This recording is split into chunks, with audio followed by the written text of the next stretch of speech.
my gosh, Sugar Kiss. Right off the bat, thank you so much for gifting 5 memberships. Oh my gosh. Thank you so much, Sugar Kiss. That is crazy.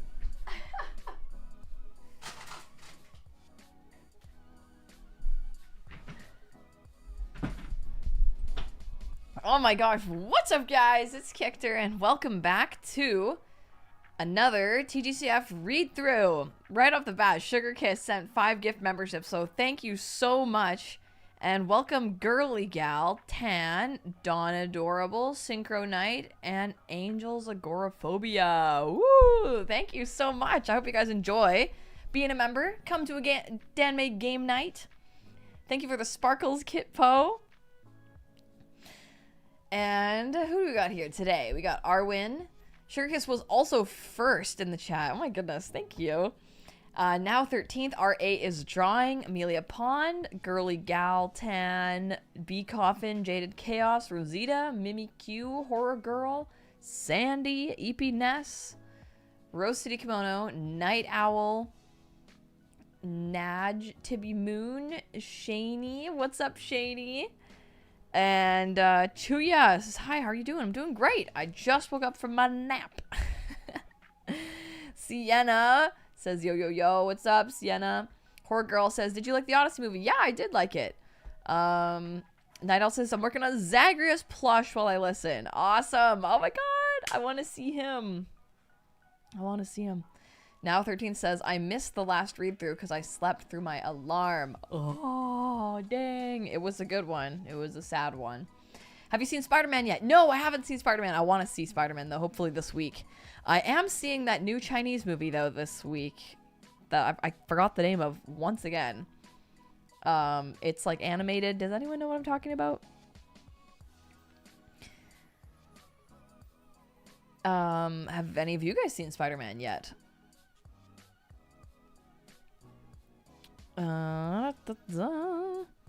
This morning, Stitch and I worked out, and then we went for a long walk, and we walked to a donut shop, and we got, it's like a specialty bakery where they fill the donuts full of cream. It was so good. Shaylian would have loved it.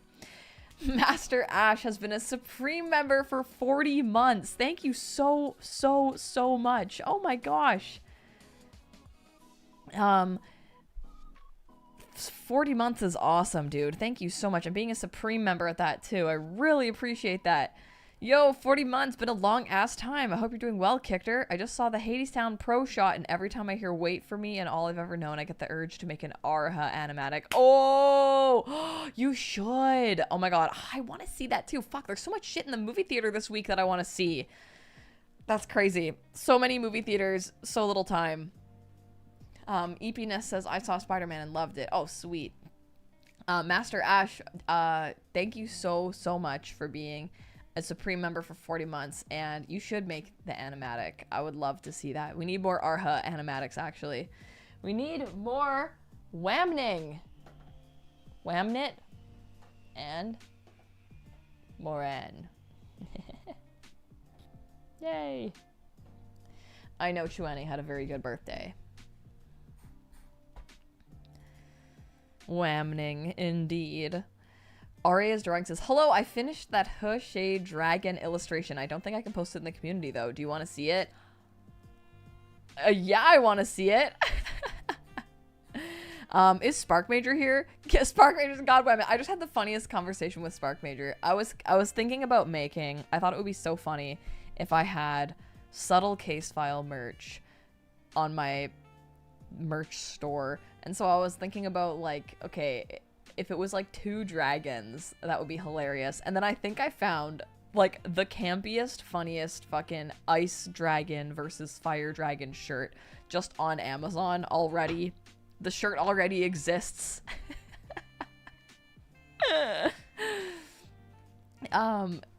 It's just so funny. I think wouldn't it be so funny just having a shirt with a giant ice dragon versus a giant fire dragon? Then it's like case file merch. Oh my gosh. Katarina, thank you for sending silver stars. Sparker says, I want it so badly, kicked her. Subtle. Oh my gosh.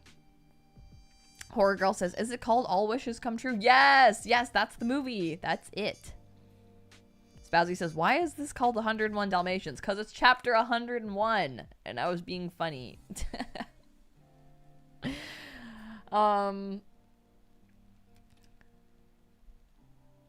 Tomodachi last night was really fun. I did a last minute Tomodachi stream. Checked in on our boys. Everyone's doing good. Oh yeah, Pei Shui got married. Second to get married in Tomodachi life was Pei Shui, actually. Isn't that funny?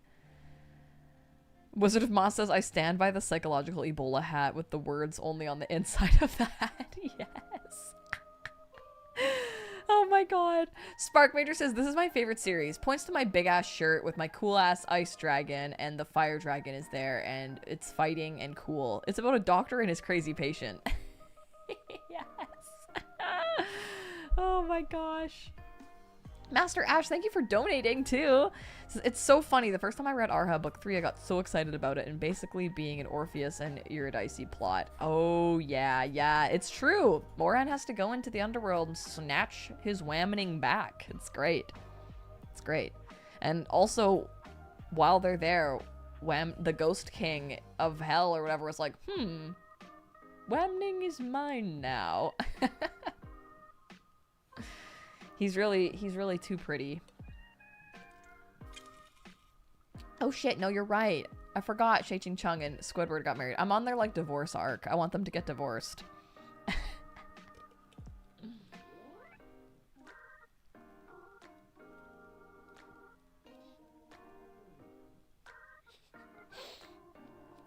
Oh my god. And then the next panel is the dragons making out. Okay, well, I need one of yous to draw me some dragons making out.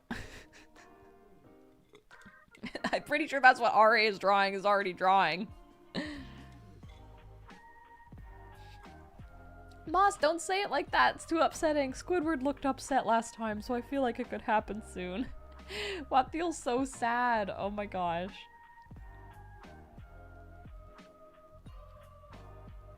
And Emma, thank you so much for gifting a membership, Emma. Thank you. Sparkbird says, dragons making out, you say? There can always be more dragons. Spark Major, we can talk. We can talk. Wizard of Oz says, I was saying it in excitement. Thank you, Kitpo, for sending some more hearts. I think we're gonna... Let's jump into the community. See what's up in there.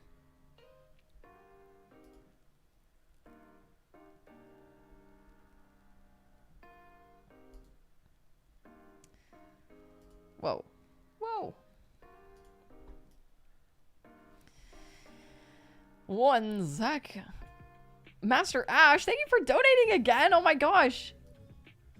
Master Ash says, bonus points for a psychopharmacologist and animatic for case files. I'm not an emotional person and I cried 5 times through next to normal. Oh my goodness. That's incredible. I think it needs to happen. Whoa. So big. Widescreen kicked her. Okay.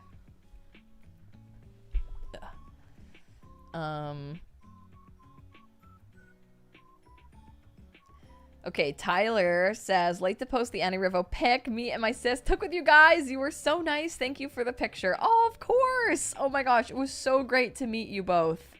Oh, you guys are so cute. And I loved all the art you made us and the bracelets. I've been wearing them. I have the Shi Qingfen one. It's right here, actually. I was just wearing it before I was working out this morning.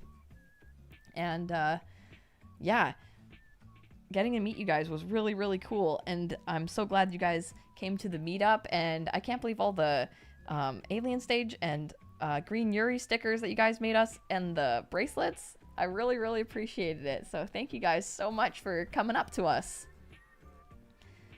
Chuya says, the duality of my only 2 OCs. Very nice, very nice. Oh, surprising find at the library. Very nice, very nice. I'd love to see Heaven Official's blessing at the library. And oh, Arwen, first day of junior year, back to hating these people, but at least I have a cool bag. Oh, very cool. Nice. I like your little guys on there. That's awesome. Oh, Tina says, got my chunky MXTX animal keychains from Yi. Oh my god. Oh my god. Okay, I want the Hua Chung one so bad. Oh my god. It's so fucking cute. Dude, Yi is killing it. Yi is so awesome. Oh my gosh. Are they on his shop currently? I know he's like, he was at Anime Boston or whatever, or he's going. He was somewhere live recently. That's awesome. Now 13th says some silly Hualian illustrations in these trying times. Oh, are they making a little... Oh, these are so cute. I love your art style. Oh, that's so cute. That's awesome. Hey, Kate. How are you doing today, Kate? How was your wrist? Kofu! Oh my fucking god. Stop! Mashizen. Oh my god, not the hat. Oh my god. More Tomodachi Life shenanigans. Whips part 2 plus a line art sneak peek for the Hualian print. I like hair. I'm gonna try and finish these before I move. Oh my god. Oh my god. They're so cute. Oh my gosh. Yeah. Yes! Maid mooching! Oh my god. With the broom. Oh, how sweet. Wow, I also like hair. That is incredible. Dude, thank you for sharing your incredible art with us. And I can't believe you've drawn so many memes from Tomodachi. This is so funny. Dude, thank you so much. Oh my goodness gracious. Horror Girls. Oh, we got some Demon Slayer merch. Oh, oh wow, this pin is super cute. That is awesome. I love that. Ooh, very nice. Very nice. RA is drawing more art for Wanning's birthday. Oh, how sweet is that? A little kiss. Oh, RA, that's so cute. That is so cute. Oh my gosh. And Xavier says, here's a whip for Jingguan Yao as Miley Cyrus. Yes. Oh my god, it's the climb. It's always gonna be another mountain. I'm always gonna want to make it move. Wow, it does work. Like, genuinely inspirationally. Oh my gosh, the Tomodachi personality cheat sheet. Oh my god, you guys have hacked the game. You know how to make hoo-hoo. That's crazy.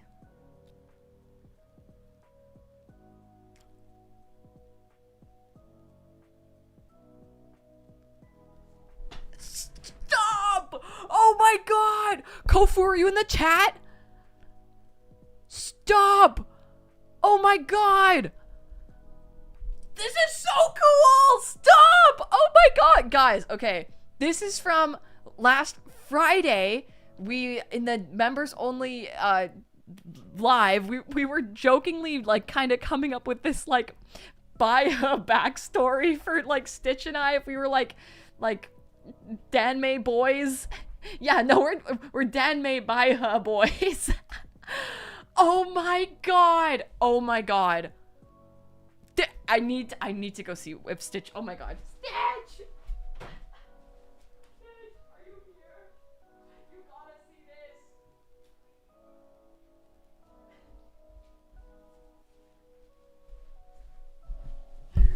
this. Kofu says, I'm lurking again. I've been spotted. Dude. What? Do you remember the Danmei we made? Stop! Isn't that fucking amazing? Wait, this is so cute. Oh my gosh, and our little bird soda. And I have my ice powers. Stop, this is awesome. And that's the sword sheath, not the sword. That's Kofu right. got so many fucking details in that. I cannot believe it. And look at your bird. Oh my god. And I'm the albino crow. And then look at us. Oh, we're so cute. That It's is so adorable. cute. Oh my gosh. I can't believe that. That This is is life-changing. amazing. This is Oh my amazing. gosh. On scratching the ice. Scratching the eyes. Oh my gosh. Go back, go back, go Isn't back, that so good? That's so cool. That's so amazing. fucking cool. I love everything about that. Yes. Man. It's like now I'm gonna be thinking about our OC transmigrated Danmei Baiha boys. That's so awesome. That's Thank you awesome. so Thank much, you so Kofu. much. Oh my god. That's amazing. Oh my gosh, what good art. That's I crazy. know. It's really good. Oh my gosh. Gotta come up with more lore Yeah. to be worthy of it. Next week we'll have Thank more you for lore. showing me. Yeah. That's crazy. Oh my gosh. Thank you, Kofu. Oh, nice. Horror Girl got some more merch. Ooh, look what I found early. Annika. I think Juaning would fuck up a Baja Blast. He would love a Baja Blast so much. Isn't this so funny? I love this so much. Oh my god. Oh my god. He would instantly get all cavities. But oh my god. It's so perfect. He would just love it. So sweet, so delicious. Aww. You wanted to draw the birthday boy. Thank you, Crust Easy. So cute to see. Oh my god, Lou. Another birthday boy. Oh, Chuaning. So very nice. Very nice. Oh, he's so beautiful. Wow, you have a very, very gorgeous art style. Lou, are you in the chat? I really, really love how this looks. Oh my god, it's so professional. That's awesome. I want to learn how to do like the highlights in the hair like that. Ugh, it's so good. Oh, some more little babies. RA's drawing says my updated meat bun shelf because I got so much stuff recently. 2 of my Arha plushies I'm carrying around, whether in my arms or in my bag, as well as my 2 new pins I got that are on my bag. I might take them off though because I'm scared. Oh yeah, I'm always worried about pins falling off. Oh my god, look at them. These are really cute. Oh, no way. The rare Danmei boy. These are so fucking cute too. Oh my god. Incredible, incredible. Oh, more whamning. Oh, so cute. Aww. Incredible whamning. I'm glad whamning had such a good day with so many people. And the suicidal fish. Yes! The case file. Yeah, the case file pin was so cool. Happy birthday, whamning! Oh, so cute. Aw. I haven't seen...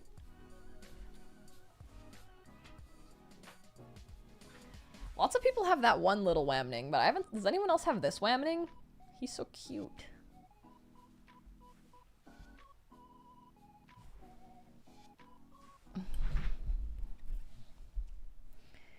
Crusty said, oh, Shen Chao. Wait, did we miss Shen Chao's birthday? Oh my god. King of Demonic Betrayals. Incredible.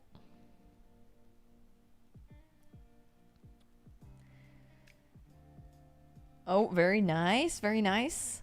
Morazushi comic. Yes! Oh my god. When Jung Chung appears in the fucking Donghua, he is so hot. That changed my life. Seeing Jung Chung in the fucking Donghua changed my whole life. He's so hot in the Donghua, man. with like each like rendition of the book, it's like in the Untamed my favorite character was Jing Wenyao. In the Donghua my favorite character was Jung Chung, and in the book my favorite character was probably Wei Wuxian.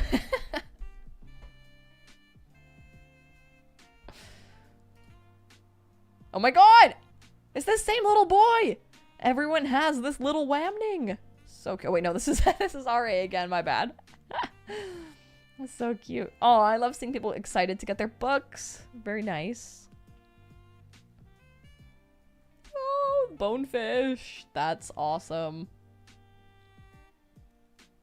Oh my goodness, it was Shen Chao's birthday the other day. Happy birthday, Shen Chao. Ooh, Ivan. Very nice. Oh, cool. So you drew your friend cosplaying Chi-Rong. That's cool. That looks really good. That's awesome, Jamie. Ooh, the sunrise. Nice. Oh, nice. That's awesome. I built Paradise Manor in Roblox? Holy shit. Oh my god. Incredible. Kitpo says, the Mies understand life good. It seems they're brainstorming new ways to show their support for Kictor. Oh, that's so sweet. Oh, yes. Okay, yeah.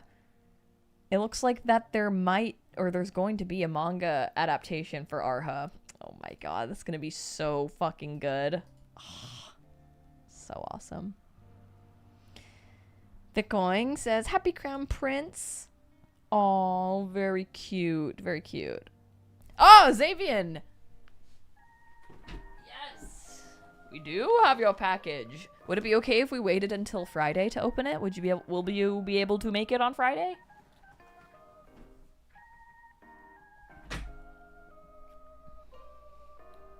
Oh my god. Whoa! Whoa! Wait! Wait! Wait! Look at this green Yuri print as the kiss. Wait. No, I gotta zoom in on that.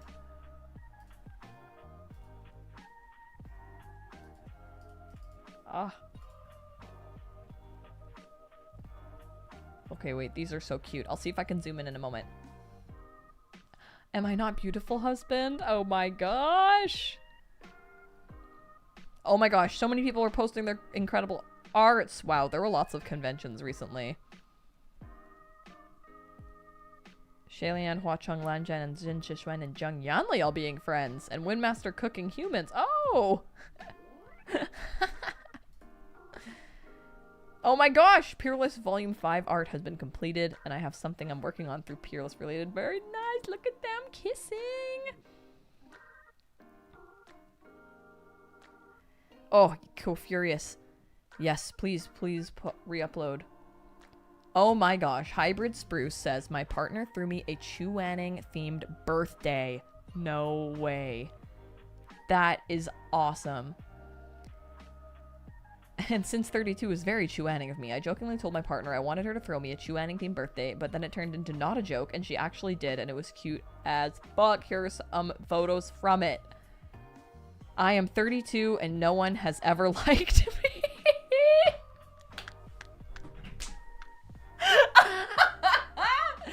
Oh my god. Yeah, Chuanning is like the most beautiful being in like the whole universe, and he has a moment where he's like, I'm so ugly, no one will ever love me, no one has ever liked me. I'm 32 and no one has ever liked me. Oh my god, you even got your Teshinjun! Stop, that's so cute. Oh, no, very nice, very nice. Hell is too cold, Chuanning! And the high tongue blossoms! Stop, this is so cute. Oh my god, all the little like... Oh my god, stop. This is so cute and so thoughtful. Oh my god, your partner is amazing. That is awesome. Oh my gosh. I hope you are in the chat or you will see this to see my reaction to this, because this is amazing and I'm so glad you shared it. Ah, yes! More Teshinjun. Thank you, Sugar Kiss. Oh my god. I need this. He's so fucking cute. That's incredible.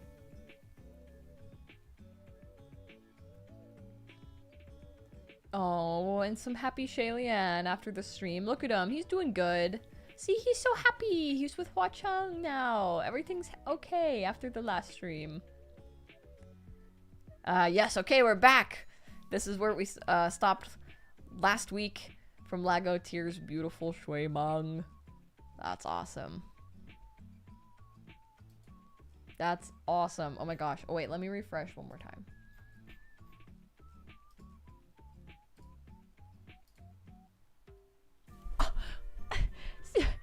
Sorry. I'm like so jealous of all of this. Look at this. Holian art is so cute. Look at this beef leaf pin. Oh my god. And the little mushroom. Holy shit.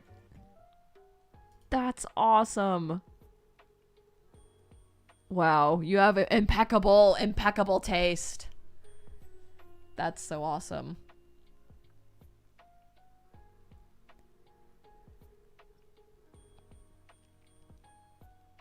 Spark Major says, I need her to post that Chuanning. Yes, please.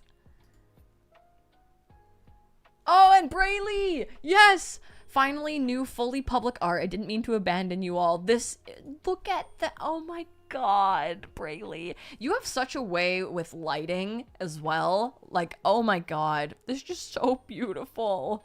Oh, they're so cute. Look how gentle everything is. Yeah, the little blush and the butterflies on him, and he's so happy. And Livin Hua Chung is smiling too.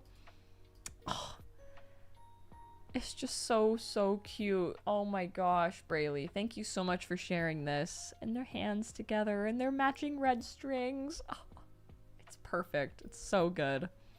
Oh my god, the little dog. That's awesome. Kofu, I don't think your comic is uploading. I want to see it though. Okay.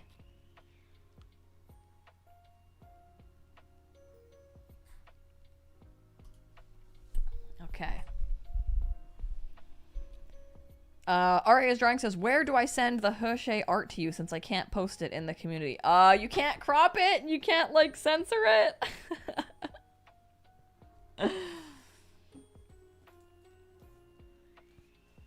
Okay, shall we jump into some reading? Kofury says, uh-oh, it's not working. Grr, I'm gonna try later. Okay, okay. Oh, I want to see it so bad.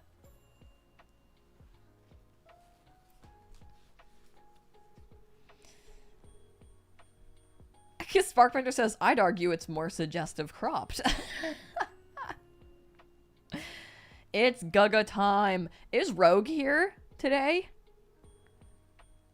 Are my friends in the chat? Up in here? Is CC Newbie here today? I'm seeing lots of friends in the chat. Ah, CSL! Thank you so much for donating. Recap, White No Face springs a trap on Shalian. The cure for human face disease is revealed. Murder! Shalian stabbed over and over by those he wished to save. A ghost wrath is born. Laugh or cry counter 34.5. Yeah, no laughing this time around. Thank you so much for donating, CSL. Rogue says, hi, I am here. Hello. Rogue, were you at a wedding yesterday or something? I saw in your story. It looked like you were doing something cool. Rogue says, I'm ready for Gaga time, but also super not ready for the aftermath. Yeah. Yeah, the aftermath somehow is worse. Something really upsetting happens. Are we gonna get to that in this chapter? Oh, we are. Yeah. Yeah.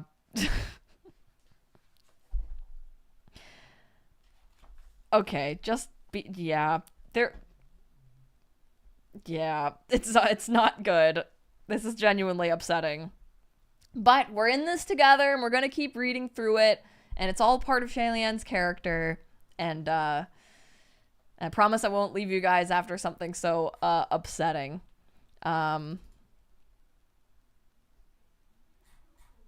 It's not ominous at all. Yeah, it's pretty ominous. But don't worry, we'll do it together. We're gonna be okay. We're gonna hold hands.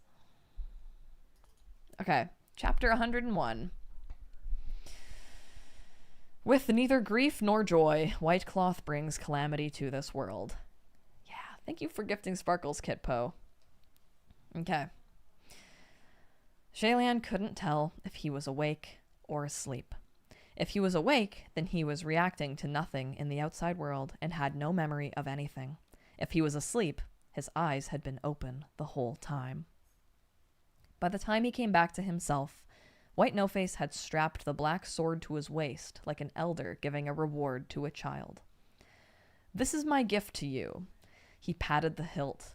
His voice was gentle and thick with deeper meaning.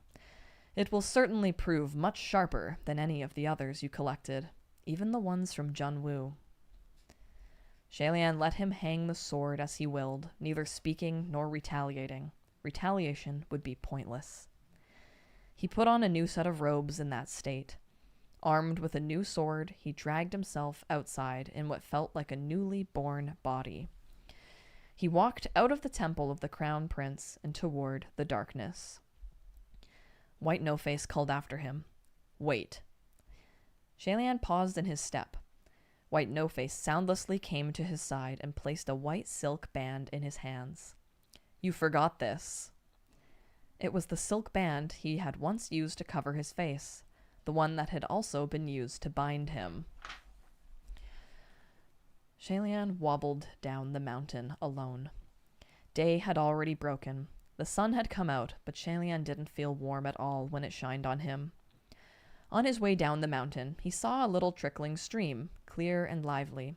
He approached the stream's banks. The water reflected his appearance. Shalian stared at his pale face.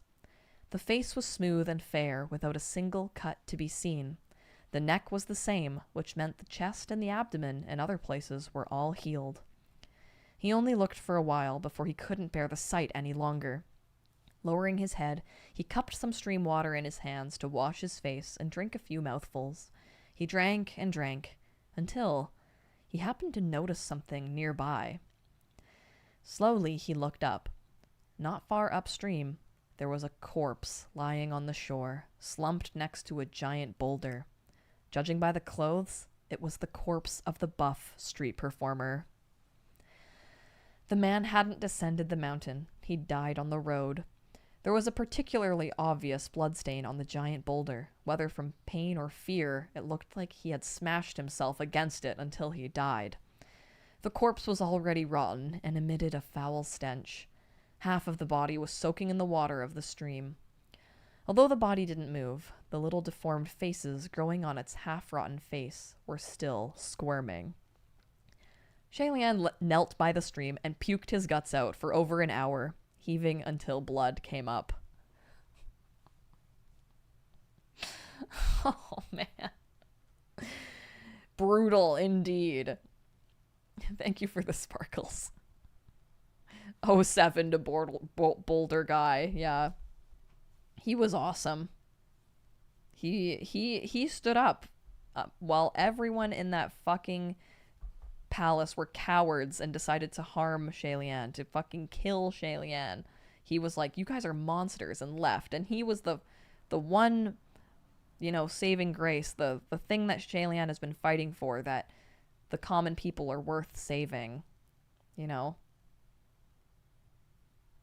And then to see him be killed so brutally is like, ugh, it's upsetting.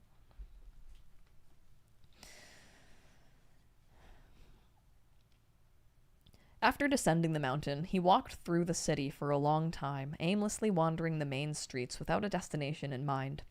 Suddenly, a hand gripped his shoulder and yanked him into an alley. Shalian looked around and saw an incoming fist before he even glimpsed the other's face.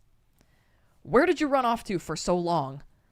Behind the fist was Feng Xin's furious expression, but by the time Shalian saw, he'd already been knocked to the ground by the punch. Feng Xin hadn't expected to knock him down so easily. Confused, he looked at his own fist, then at Shalian on the ground. Before he could think to help him up, Shalian had already crawled back up by himself. Feng Xin's face changed, but in the end, his temper was still flaring.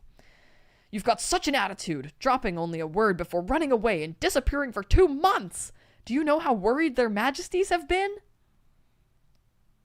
2 months, if you're wondering how long it took him to regenerate. Shalian wiped away the spattered blood on his face from his nosebleed. "I'm sorry." Seeing that he was making things worse by wiping, Feng Xin heaved a heavy sigh. "Your Highness, forget it with the apology. There's no need between us. But you, what happened to you? Why were you gone for so long? Can't you tell me? He noticed the black sword hanging at Shalian's waist. And where did you get that sword? Shalian wanted to tell him, but then he remembered the argument he had with Feng Xin before he left and the doubtful expression on Feng Xin's face, and that brought to mind the experience he never wanted to think about again. So he just repeated, I'm sorry. The two returned to the hideout, and when the queen saw Shalian, she hugged him and wept. The king looked like he'd aged quite a bit again. Before, it was a matter of finding white hair among the black, but now it was a search for black strands among all the white.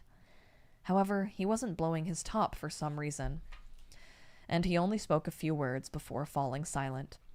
The three of them were probably afraid that Shalian would run away for another 2 months if he was provoked again, so they were very careful with their words and gestures around him. Feng Xin. After a meal so simple it was crude, Shalian untied the black sword on his waist and passed it over. Take this sword. Pawn it. Feng Xin noticed that the hand holding the sword was shaking, but he couldn't guess what was causing it. Why? Didn't you ask for money before? Shalian said. A flash of hurt suddenly crossed Feng Xin's face, and he shook his head soon after. I don't need it anymore. Shalian didn't speak another word. He tossed the black sword to the side and stopped caring about it.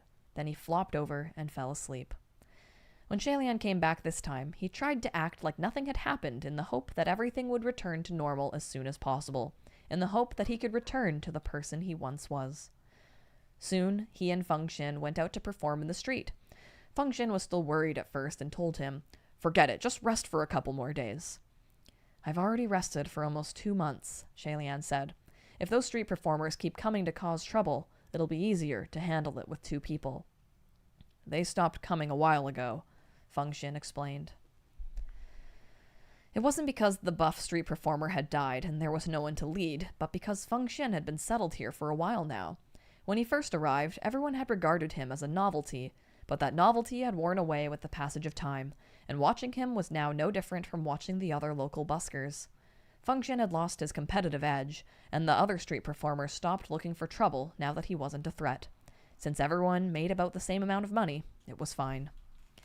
But now, no matter how hard Feng Xin shot his arrows, no matter how expert his skill, the audience and the reward they paid for his efforts was less than half of what it once was. In fact, it was less than 10%. After working for over half the day, Feng Xin was exhausted, sweating profusely as he sat down on the roadside. Let me go up, Shalian said. Nah, don't worry about it, Feng Xin replied. However, Shalian didn't bother listening to him. The passerby became interested again at the sight of a new face. And what special skills do you have, lad?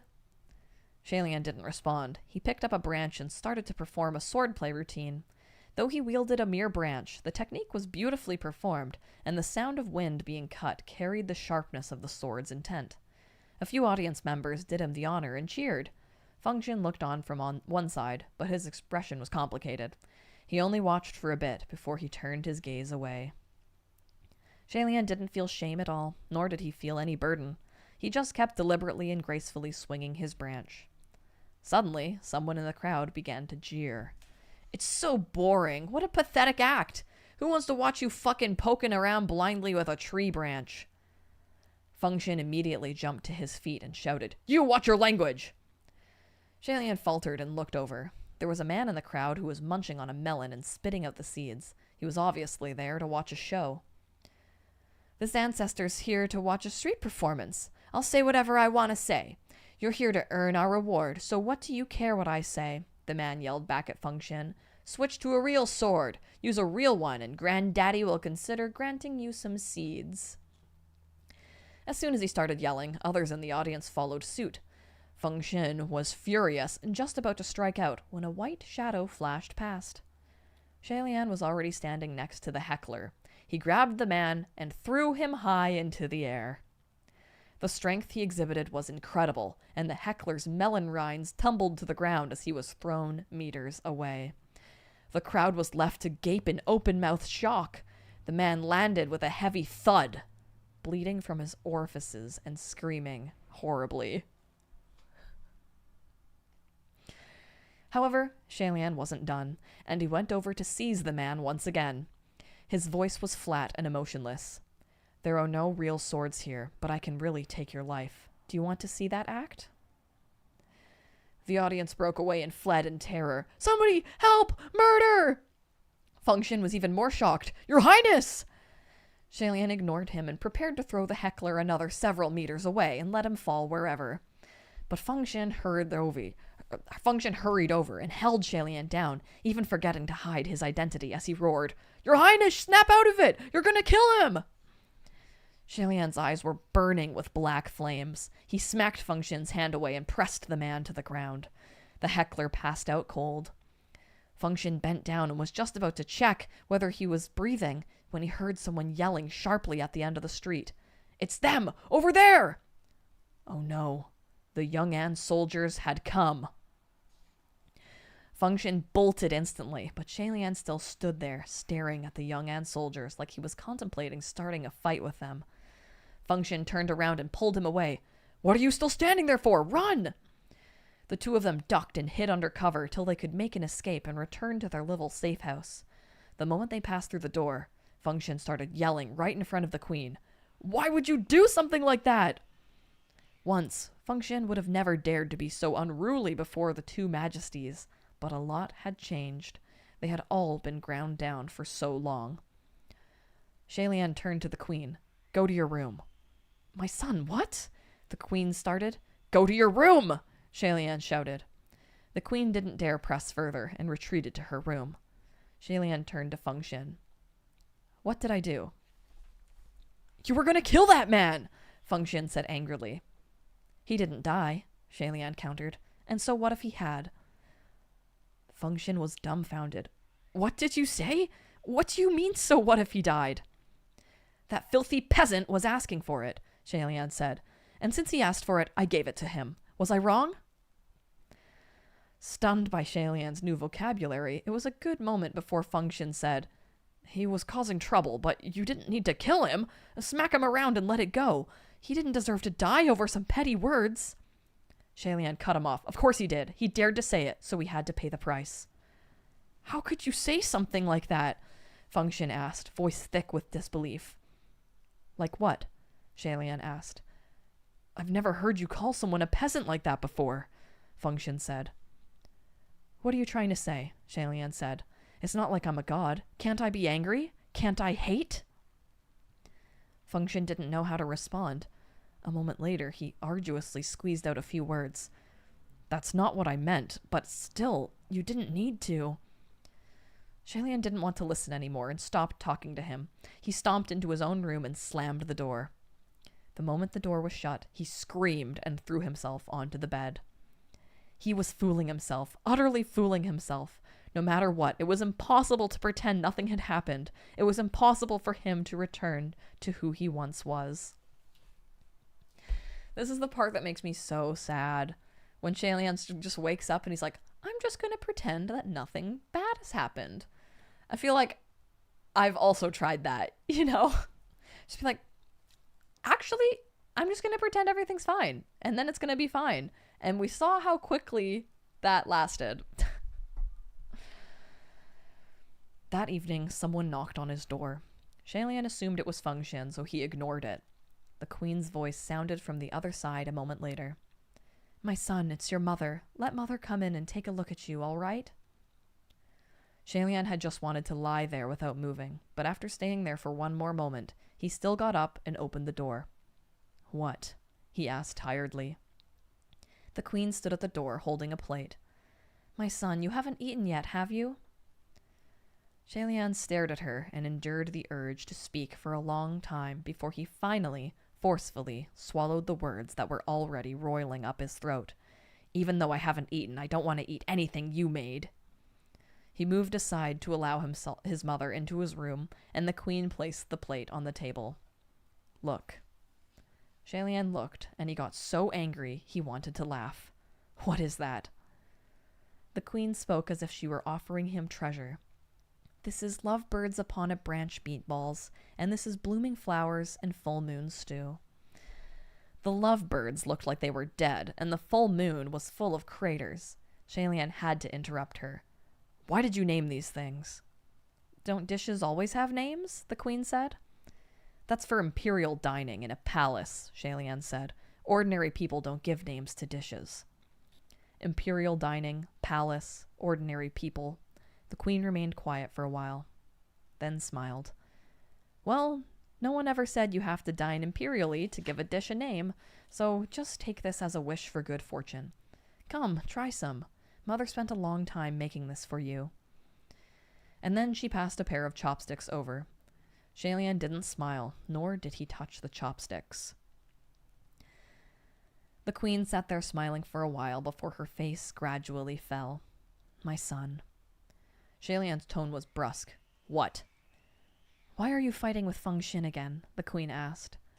Shalian didn't want to explain, and he didn't have the energy to do so regardless. You two just stay in your room and relax. You don't need to... you two just stay in your room and relax. You don't need to worry about these things. The queen hesitated for a moment. Mother knows she probably shouldn't say this, but that child Feng Xin was the one who looked after us during the many days that you were gone. Mother, what are you trying to say? Shalian demanded. My son, don't be angry. I'm not trying to blame you, the queen said quickly. I'm really not. I know you're having a difficult time as well. I'm only saying that young Feng Xin has always followed us, followed you, and it isn't easy for him. I can sense that he stayed with us until now, not because he didn't want to leave, but because he still cares about your friendship.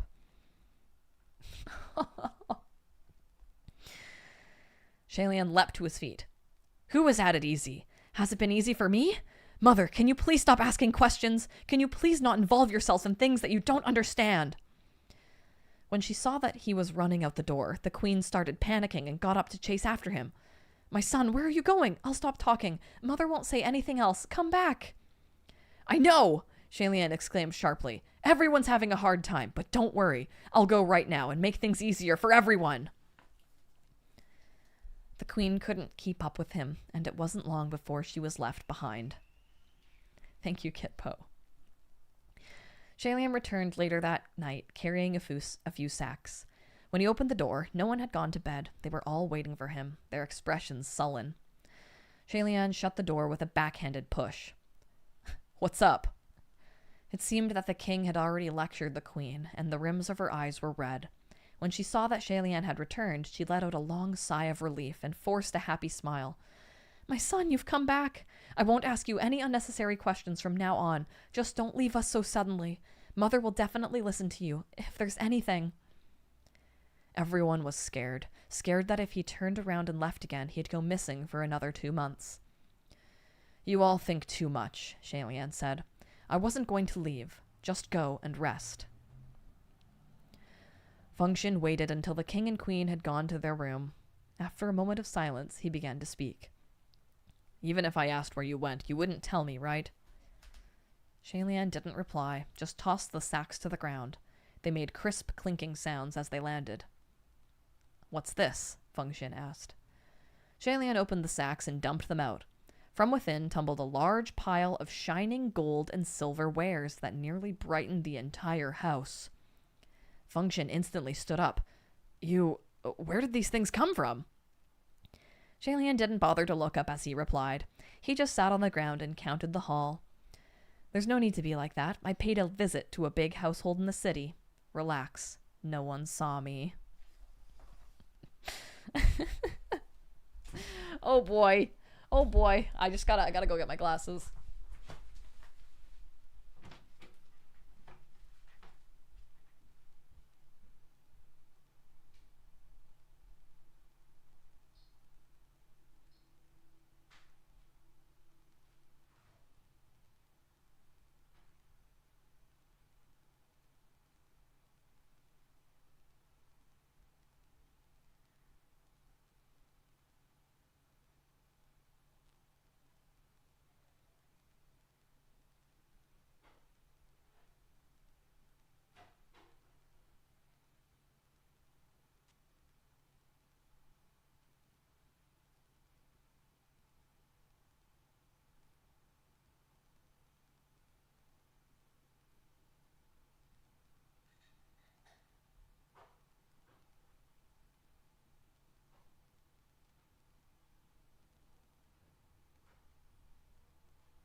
Okay.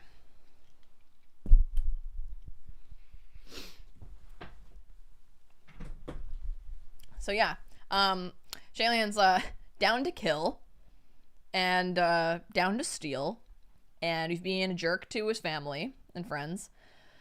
But the thing that makes me so fucking sad, it gets sadder, but like just like the meta sadness of it all is like the thing where he looks at his own reflection, and it's like you can't see what he went through,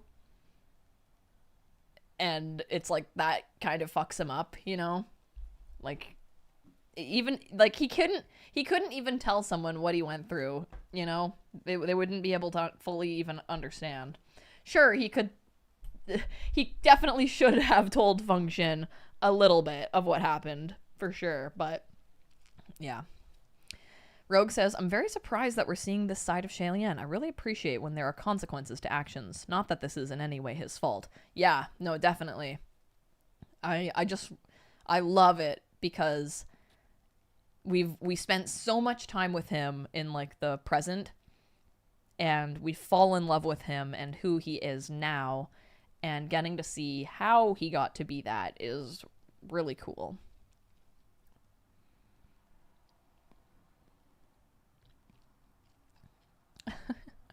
Dazai's favorite Dazai says, how the actual fuck does it get sadder? Please elaborate. Well, we'll get there soon enough. Oh, we'll get there in like 3 pages. Okay. Okay.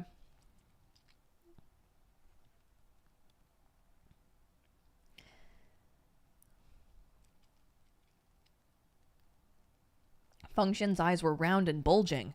You... Remembering just then, the king and queen were in the next room, he lowered his voice. You stole them? You don't need to look at me like that, Shalian said. Everyone's having a hard time. This will make things easier. You still shouldn't have stolen them, Function exclaimed. We can just busk. And how much do we earn from killing ourselves performing on the streets? Shalian said.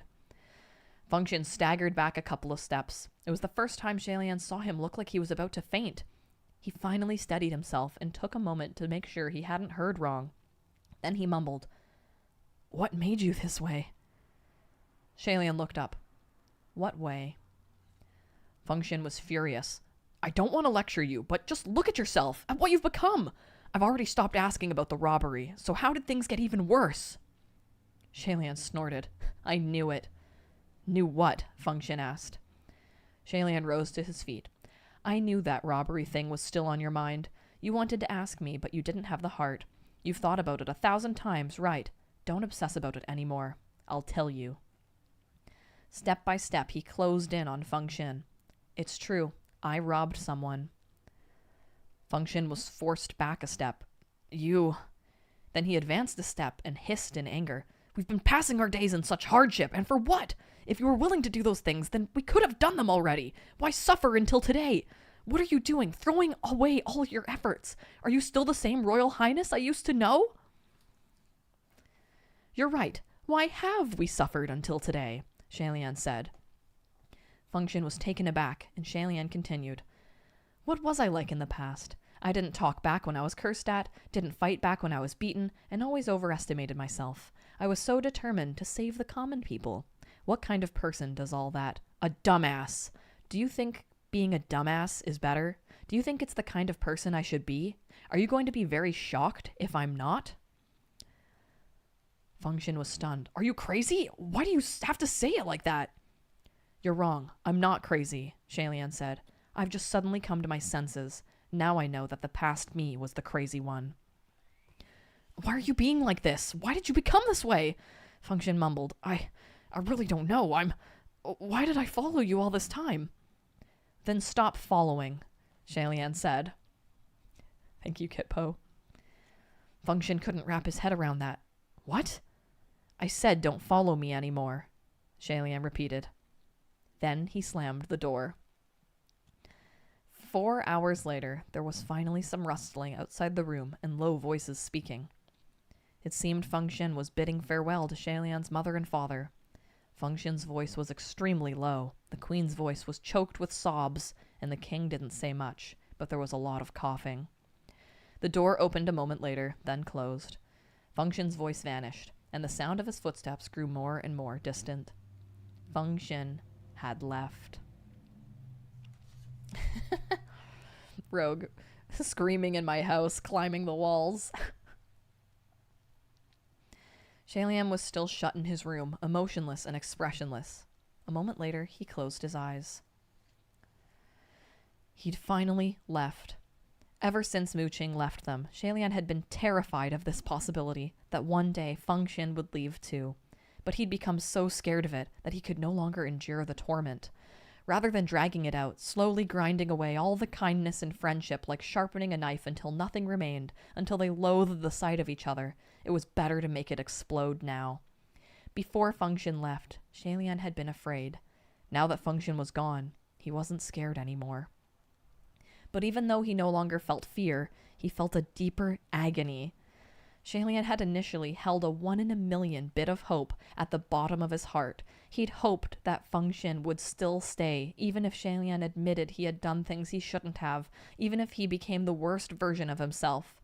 After all, the two had never left each other's sides since he'd turned 14, and Function was selected to be his personal attendant. They were master and servant, but more than that, they were friends, and Function had no one to care for aside for the crown prince either, or at most, him and the king and queen. But Function had really left.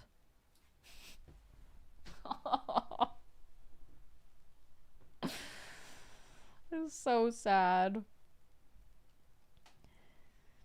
Shalian had already guessed it would end like this, and he could understand it completely. He just couldn't bear it for the moment. Just then, the queen's voice came from outside his silent room. "My son, I'm so sorry." Shalian couldn't immediately think of a response. He crawled out of his bed and opened the door, then went out. "It's got nothing to do with you," he said tiredly. The king and queen were both sitting at the old creaky table. "Father and mother dragged you down and made you do bad things for our sake. We even made you and Function argue," the queen said. Shalian forced a smile. "What bad things? Aren't tales and legends full of stories about stealing from the rich to help the poor? Since Function's gone, he's gone. This is good, actually. With him gone, things will be more relaxed. Relaxed on both sides. You two just focus on healing. Tomorrow we can buy the best medicine." However, the king glared at him. "I won't use that money." The queen tugged at him covertly. "Then what do you want?" Shalian demanded. The king coughed a few more times. "You. Go chase after Function and bring him back. I don't want this money." Although the queen was still tugging at him, she agreed. "Yes, why don't you chase after Function? He's your most loyal servant and your best friend." "The loyal servant is no more," Shalian said. "We have money, so use it. Don't ask about anything else. I already told you, you don't understand these things." After a long silence, the queen said, "I'm so sorry, my son. Mom and Dad can see that you've been struggling very hard on your own, but we're only mortals, so we can't help you at all. You have to take care of us on top of everything else." Shalian was out of energy to say more, so he placated them with empty words of comfort before sending them back to their room. To try to clear his mind, Shalian unwrapped his white silk band and stripped off all his clothes, then took a quick bath before passing out in bed. He slept so deeply that when he woke the next day, he wondered blearily, "How come Function didn't wake me?" It took some time before he remembered that Function had left. Shalian flipped over and sat up, falling into a daze. But there was something else. Even if Function had left, what about his parents? Why hadn't his father and mother come to rouse him either? Normally, he would have heard the king coughing by now. That sound had never ceased, so why was it so quiet today? Shalian suddenly felt uneasy. He put on his clothes and got out of bed, then reached for his silk band. But it was missing. He pushed open the door to the room next to his. "Mother, have you seen my—" The moment he opened the door, his pupils instantly shrank to 2 minuscule dots. He had found his white silk band.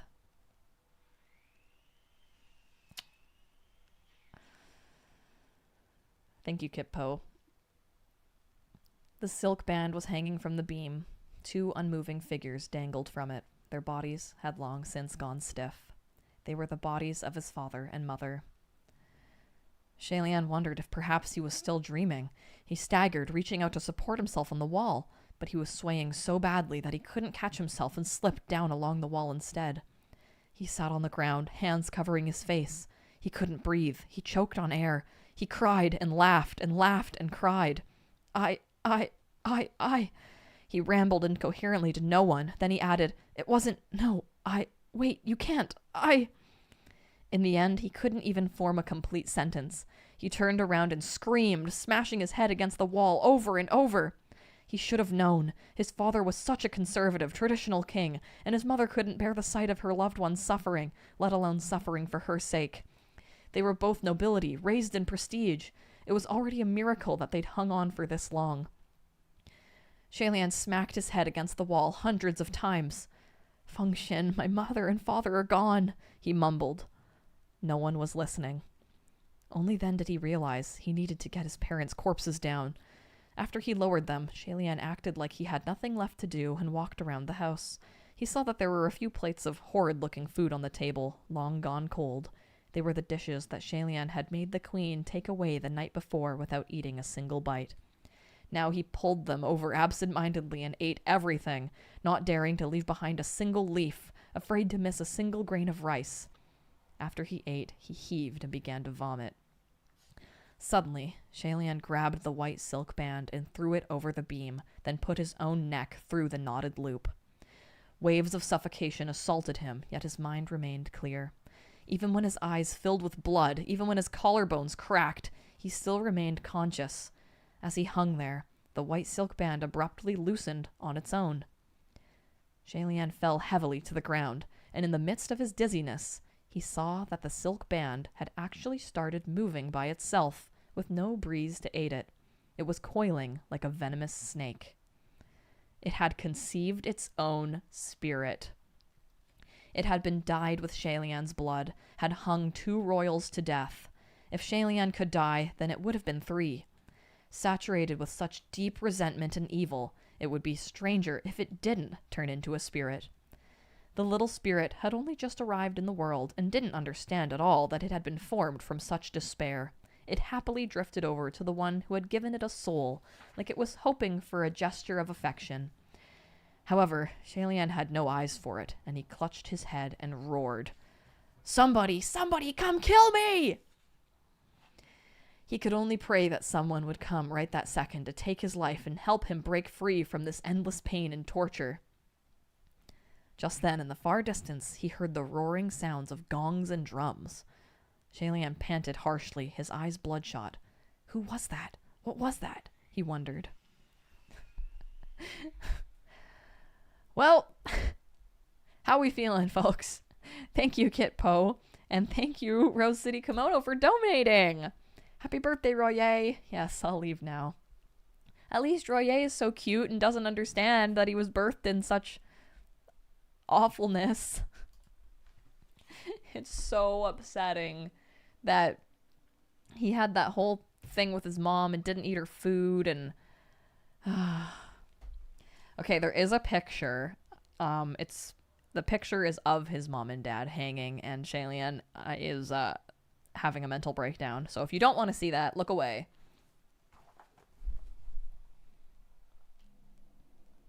Yeah, everybody's doing great.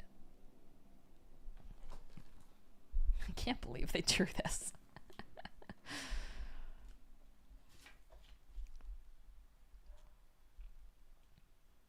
Made of resentment, but cheery as hell. Perfect for Shalian. Yes.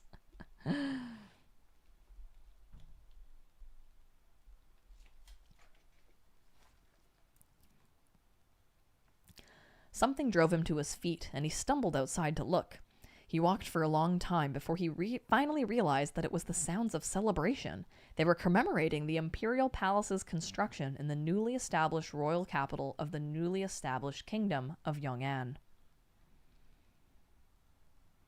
Orion says, remember Paiming asking Shalian where he got Royer, and Shalian was like, you don't want to know. Yeah.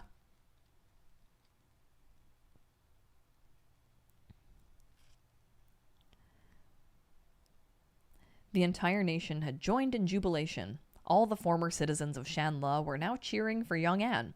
On the main street, everyone's faces bore bright smiles. It was such a familiar sight. Shaliam remembered now. This was how the people of Shanla's imperial capital had cheered during the Shangwan heavenly ceremonial procession.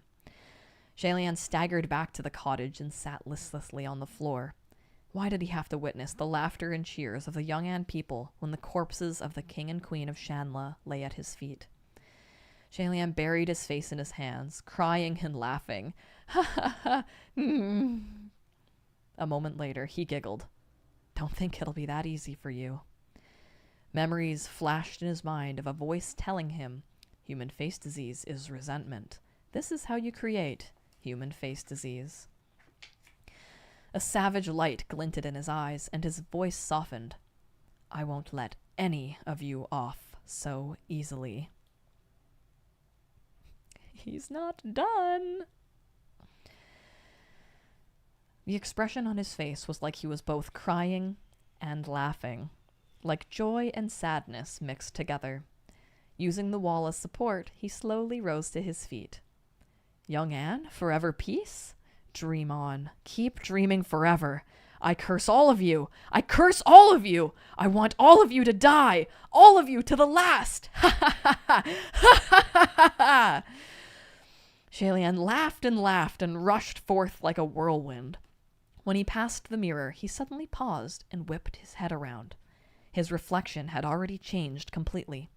He wasn't wearing his white cultivator robes, which were threadbare from the wash. Instead, he was wearing snow-white funeral robes with expansive sleeves. His face was no longer his own, but a half-crying, half-smiling mask.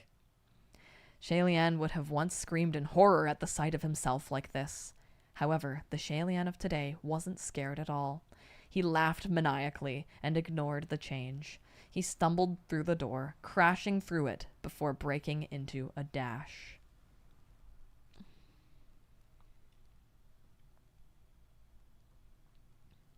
Rogue says, oh my god, I didn't expect Laugh or Cry to become plot relevant. Yup. Isn't that so good? Rogue says, I did not foresee this. Whoa! Yes! I love it. I love it.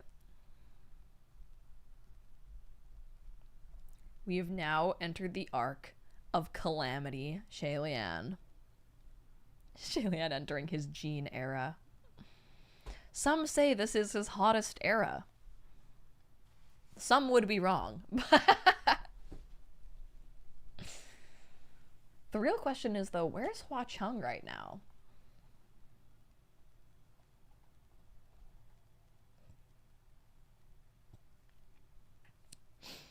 What Laugh or Cry situation? We haven't gotten a new Laugh or Cry yet, have we?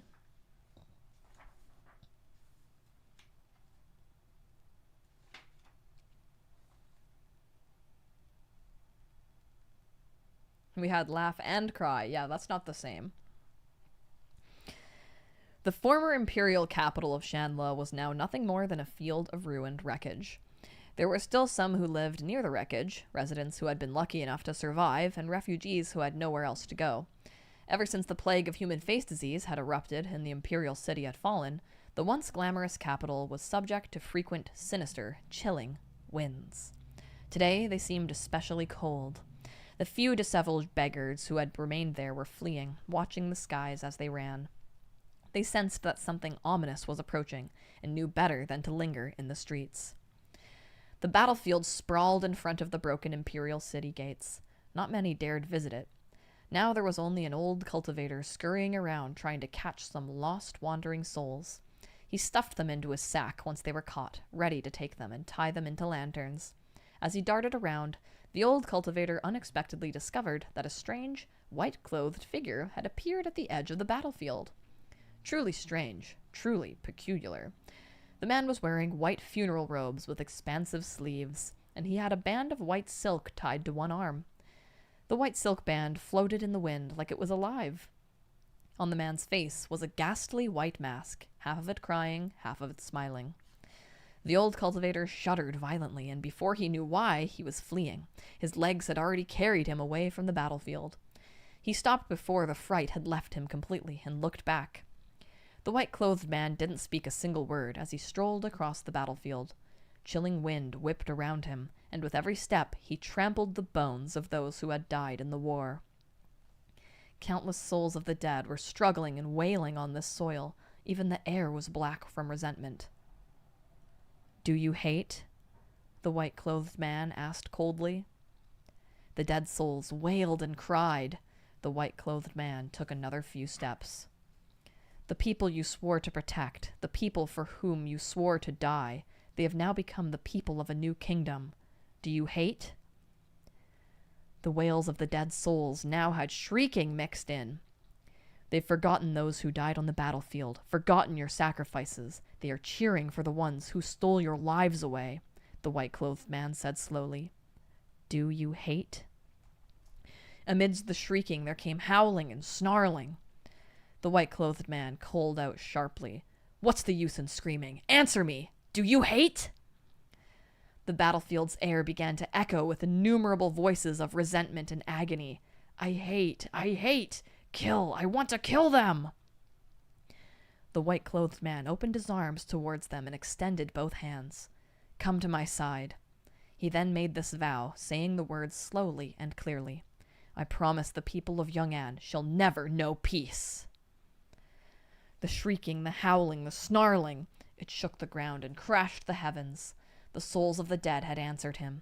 Fallen Shanla soldiers mingled in with those who had died from human face disease, and in that sky, choked by black mist, they took shape.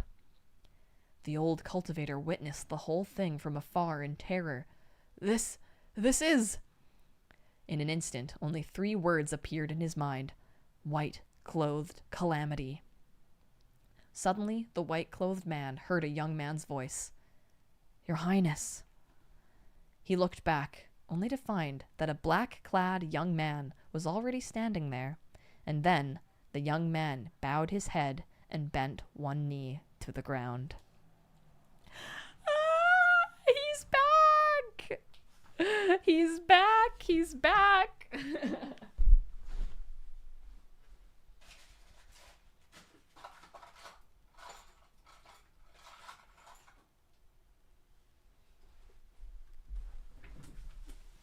I love this art. Look, it's them.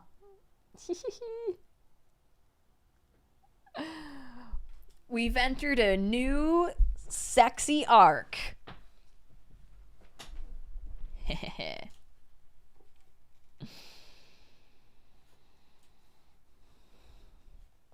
White-clothed ghost appoints black warrior as general, chapter 102. Based on his voice and physique, he was determined to be a young man. He was dressed in neat and orderly warrior gear, his physique tall and slender. Like new, fresh bamboo, he had an aura of the innocence of youth. Robes as black as ink, hair as black as ink, tied high. From his waist hung a saber, long and slim. He raised his head slowly, and upon his face there was a snow-white mask painted with a crescent-eyed smile. Ball after ball of black mist took shape amidst all the hissing and wailing, which were all sucked cleanly into the array within the white-clothed man's chinken sleeve. It was like he took an entire river into a small jade bottle. As for the young man, he remained steady and still within the chaotic black whirlwind. Okay, so Shalian, sucked in all the spirits into his little magic pouch. "Who are you calling?" the white-clothed man asked. The black-clad young man was still down on one knee. The pose was one of servile submission, but also one of swearing an oath. "I was calling you, your royal highness." "I'm not your royal highness," the white-clothed man said, coldly. "You are," the black-clad man replied. "I would never forget your voice or your form."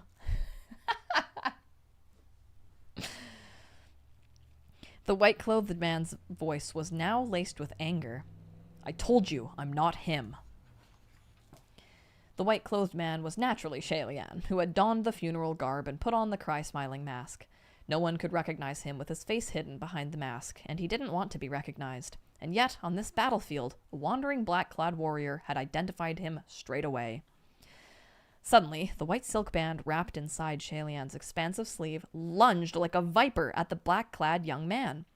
Although it looked like soft white cloth at first glance, it was savage when it attacked, and its evil chi burst forth. But just as the black-clad young man was about to be wrapped and bound, he reached out and firmly caught the white silk band. One end of the white silk band was wrapped around Shalian's wrist, and the other was caught around the wrist of the black-clad young man. The silk band was gradually pulling itself taut. It was trying to break away, but the black-clad young man had a tight hold on it, like he was squeezing a venomous snake at its fatal point. Chilling chi flowed endlessly from his hand. There was no doubt that this was a soul of the dead, and it was an extremely powerful one. Shalian could tell that the strength passing through the white band was not to be underestimated. "What is your name?" He remained silent for a moment.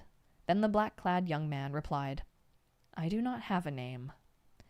Shalian didn't push further. No name would make you Wu Ming, which means no name. "You may call me whatever you desire," Wu Ming said. "Are you a soul of this battlefield's dead?" "I am." Only then did Shalian slacken his attack. The white silk band instantly leapt back to Shalian, swaying at Wu Ming to show off its might from afar, like it was lashing a venomous tongue. If he was a soul who had died in battle, no wonder he had heeded Shalian's call. The black-clad warrior must have also been filled with resentment towards the people of Yong'an. In other words, he could be used because their objective was the same. Thus Shalian said, "Then follow me." He extended his hand to Wu Ming. "I will give you what you want." Wu Ming's face was also hidden behind a mask, so his expression couldn't be seen. They were indeed the same.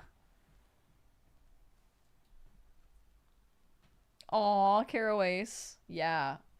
Well, yes! And also, this is a direct foil to Feng Xin, who left Shalian once Shalian, clearly did not continue following the righteous path, you know? Shalian has told this ghost to fuck off, and he will not leave no matter what. Shalian told Feng Xin to leave, and he left right away.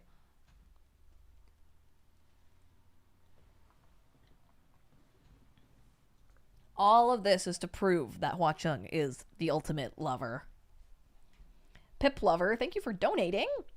It says, Hua Cheng doesn't care if Shalian is a pure prince. In his villain arc or at the tail end of his redemption, he will always be by his side. Exactly. Yes. 100%. Your Highness, I have seen your everything. Yes.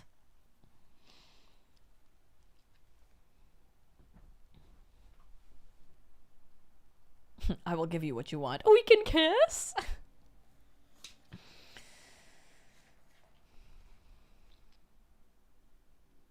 After a moment of silence, he grasped Shalian's extended hand with conviction, bowed his head deeply, and pressed his cold forehead to the back of Shalian's fingers. A long moment later, he vowed sincerely, "I swear to die following your Highness." Shalian, however, pulled back his hand and tucked his arm into his sleeves. He turned around and said coolly, "You're already dead. Come." You're already dead. It's so hardcore.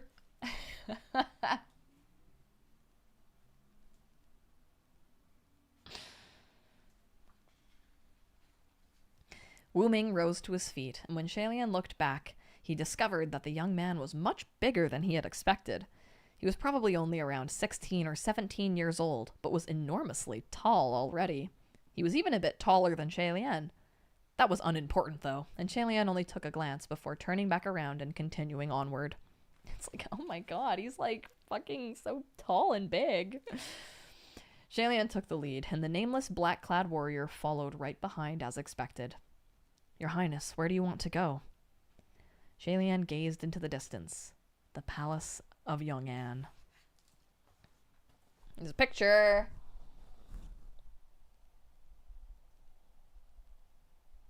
Just two fucked up little guys. Oh my god, he's so tall. Wait, I'm evil. I don't care about that. Pauses his villain arc for a quick gay thought. The Palace of Young Anne sat in a large city to the west. It was once a flourishing city in its own right, but it had been overshadowed by the imperial city of Shanla in the east. Now that Shanla had fallen, the new king had moved the capital here. It wouldn't be long before it overtook the old imperial city, basking in its newfound glory. Oh, thanks, CC Newbie. Yeah, Stitch and I did a photo shoot with Calamity, Shalian, and Wu Ming, and we did a little music video to it too. Thank you so much. Shalian arrived at the new imperial city deep in the night. Beneath the moonlight, he was like a white cat soundlessly flying across the ridges of the densely packed rooftops, and Wu Ming was like a black spirit fox following closely behind. Soon the two shadows landed before a large gate. Shalian sensed something amiss. There was a fairly ominous air surrounding the gate as he paused. He was about to reach out to check it when Wu Ming stepped in front of him. The black-clad man extended an open palm and said quietly, "Break." A line of firelight leaked from around the edges of the door as if something had been burned away. Only after that did Wu Ming reach out and push the gate open. "Your Highness?" Yeah, Wu Ming's like, "I've been practicing magic." Yeah, white cat, black fox. I love that.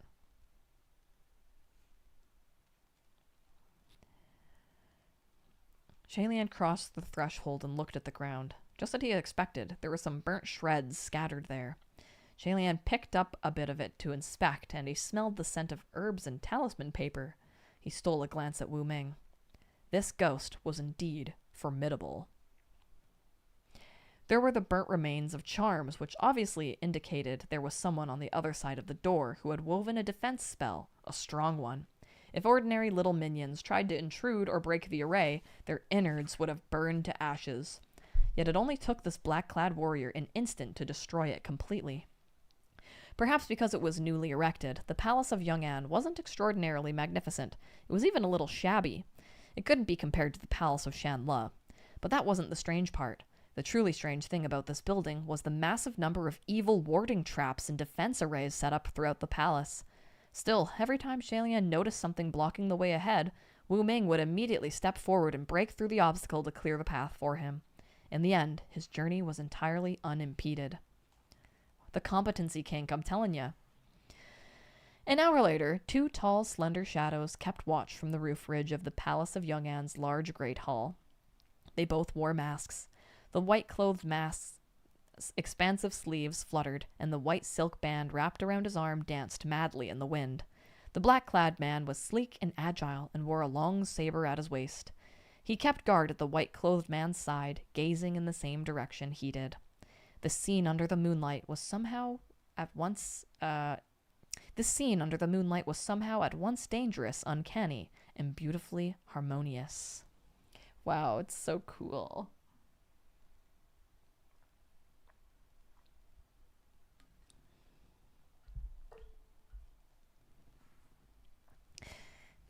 Sienna says, unfortunately, this means chivalry is dead at this moment. Nice, exactly. That's so funny. The newly crowned king of Young Anne was inside this great hall. Shalian snorted. He set up so many obstacles in his palace to ward off evil. It seems he's quite scared that something will come knocking, huh? Your Highness, I will open the path, Wu Ming said. However, Shalian stopped him. No need, I'll do it myself. Then he leapt down like a white blossom blown off the tip of a branch by a breeze and landed soundlessly before the palace hall. Just as he was about to push open the gates, he heard a baby's wailing from within.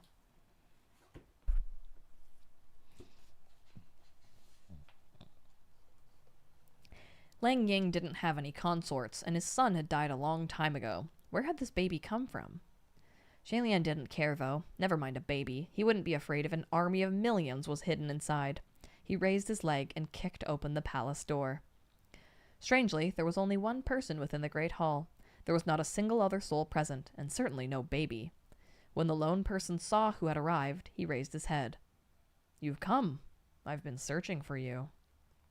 The one within the palace was Lang Ying. Although he was now an esteemed king, he wasn't dressed in lavish robes, and he sat woodenly upon the throne. Shalian was puzzled for a moment at his reaction, but then he realized that he was wearing a mask and funeral garb. Lang Ying had taken him for White No-Face. There were arrays set up within the palace hall as well, and when Shalian crossed the threshold, he could sense something blocking him from approaching further. However, it only took putting a little more force into his step for him to easily walk forward into the hall. The sound of something shattering rang out. Night and the chill of winter came pouring in from outside the palace hall, filling Shalian's sleeves with wild winds. "Why were you searching for me?" he asked gloomily. When he heard Shalian's voice, Lang Ying's expression changed slightly. "It's you?" Shalian approached slowly, his snow-white boots advancing across the icy stone floor step by step. "It is I." Lang Ying, a brutish commoner, had led an army and destroyed Shanla. With the kingly aura surrounding his body, ordinary evil couldn't come close to him. However, Shalian had brought with him millions of souls of the battlefield's dead. He refused to believe that Lang Ying would be able to defend himself against so many ghosts that bore him such powerful resentment. The vengeful spirits were agitated and impatient, ready to break free and seize the fresh, new flesh of their enemy as a host. It was impossible for anyone not to have heard their roiling, but Lang Ying didn't look particularly alarmed. "You've come to kill me." Shalian didn't answer. In the blink of an eye, he appeared right in front of Lang Ying and grabbed him by the hair, yanking him down and pressing him to the ground. Success! Under the cry-smiling mask, Shalian's lips unconsciously curled upward. He knew it! He knew it! He could now defeat Lang Ying. His heavenly official status had once restricted Shalian and made him powerless before this man with a king's fortune. But now Shalian was stripped of such bondage, had thrown away his godly state, and he could finally defeat Lang Ying. Shalian's heart was pounding, and he was just about to move on to the next step, when his face dropped abruptly. "What's that sound?" "Wah! Wah!" He heard a tiny baby's cry again, but there was clearly no baby within the great hall. He listened again. This wasn't right. The crying was coming from Lang Ying, who was currently subdued under his hand. Or more accurately, it was coming from somewhere on Lang Ying's body. Shalian ripped off Lang Ying's robe, and his eyes widened. He jumped to his feet. "What is this?" Lang Ying slowly rolled over and sat up. "Don't be scared." His words weren't directed at Shalian, but to that thing attached to his body.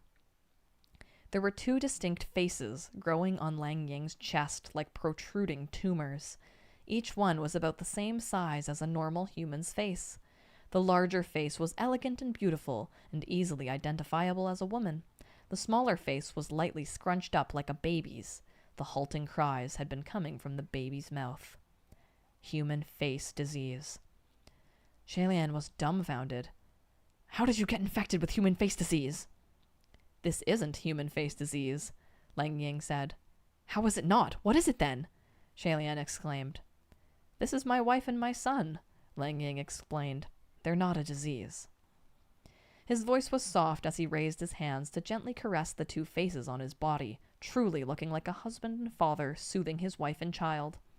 However, the two faces couldn't even open their eyes. They could only open their mouths to cry and sob. They had the shapes of humans, but they were not human at all. A moment later, Lang Ying looked up. "Where's White No-Face? He said my wife would return if I did this, but it's been so long now. How come she still can't talk? What's going on? Tell him to come find me, quick." Hearing this, Shalian understood. "You let White No-Face plant the vengeful spirits of your wife and son on your body?" So that was it. All the spells and arrays in the palace weren't to impede the intruders from outside, but to prevent the escape of the things hiding within. Lang Ying, who had already become king, was using his own flesh and blood to secretly raise these two vengeful spirits. Shalian had come to seek vengeance, yet who could have guessed that he wouldn't need to do anything? Lang Ying had already infected himself with human face disease. These two faces must have been on its body for a long time now. They had grown tiny, deformed arms and legs that drooped heavily off him in a disturbing display. Moreover, they had already sucked their host dry. Lang Ying's ribs were abnormally visible, his gut was shrunken in, and his skin was wax yellow. He looked wan and sallow, like he didn't have much longer to live. He was no longer the same brave, fierce warrior he'd been on the battlefield. It seemed he hadn't been living well, despite winning the war and becoming a king. But Shalian didn't feel gratified at all, and he seized Lang Ying. "What kind of a joke is this?" he exclaimed angrily. He didn't even get the chance to take his enemy's life. His enemy was about to die on his own. What the hell? What should he do now? Something tumbled off Lang Ying as Shalian grabbed him. It shimmered and glinted red as it bounced and rolled away. Lang Ying clutched Shalian's hands. Even such a simple gesture seemed quite difficult for him. "Pearl, that pearl," he panted. Shalian looked over. Rolling on the floor was the red coral pearl he had once given Lang Ying. "I've always wanted to say this to you. Thank you for the pearl," Lang Ying said. Hearing this surprised Shalian. He never expected Lang Ying to say that so suddenly. Something within his heart was about to be unburied, but he forced it down. "You!" "Things would have been better if you'd given it to me sooner, though," Lang Ying said softly. "Too bad." The Lang Ying who is the boy in the bandages is different than this Lang Ying. That guy's different.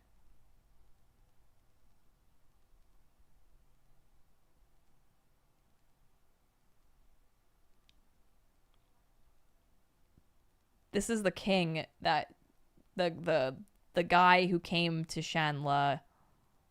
Yeah, it is spelled the same. It's probably not spelled the same in Chinese, though.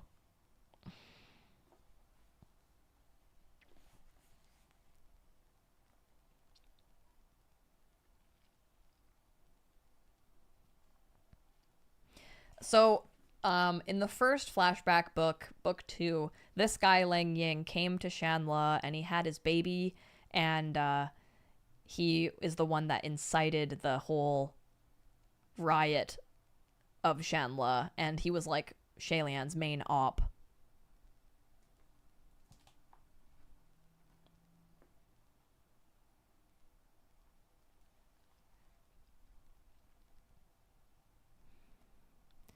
Before he finished, the body in Shalian's grip slackened. Lang Ying died. Just like that, his eyes still wide open. Shalian hadn't had the chance to react before Wu Ming said, "Your Highness, he's dead." "Dead?" Shalian wondered. He looked down, and Lang Ying's eyes were already going dull. He really had died. "How was he just dead?" Shalian mumbled. He hadn't done anything to Lang Ying yet. How could he be dead? And now that he thought about it, Lang Ying had died fairly fulfilled and happy.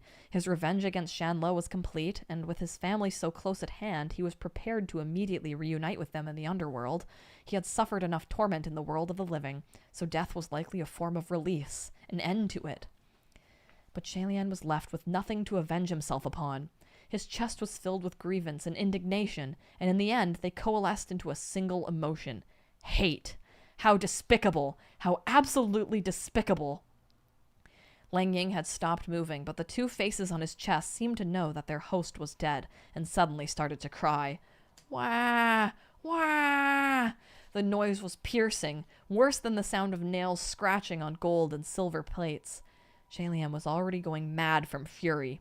He pulled out the black sword, ready to strike, and shut them up, when Wu Ming swiftly drew his saber.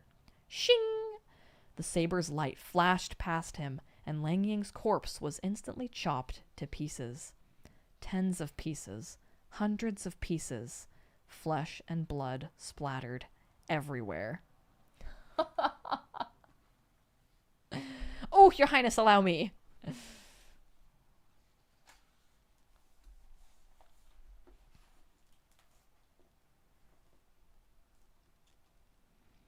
Shalian hadn't even moved before he was overtaken. "Who told you to do that?" he questioned coldly. "There was no need to dirty Your Highness's hands," Wu Ming replied. Just then, urgent footsteps sounded outside the door. "Uncle!" a young boy's voice called. "Who?" Shalian turned around and saw that the doors of the palace hall were wide open. A boy, 10 or so years old, was standing there and gazing at the scene in front of him. His face had been full of smiles at first, but turned to shock when he entered and saw the gore covering the floor. And saw his uncle covering the walls. Shalian was unmoved. "Who are you?" "I..." The boy started, then his gaze fell upon the chunks of dead body all around the room. "Uncle!" More people began calling to him from outside. "Your Royal Highness, don't run off! The king said you can't run around in the palace. Please don't make things difficult for me in the middle of the night." Royal Highness? Lang Ying's son was dead, and this boy had called him uncle, so he must be the one Lang Ying had named Crown Prince of Yong'an.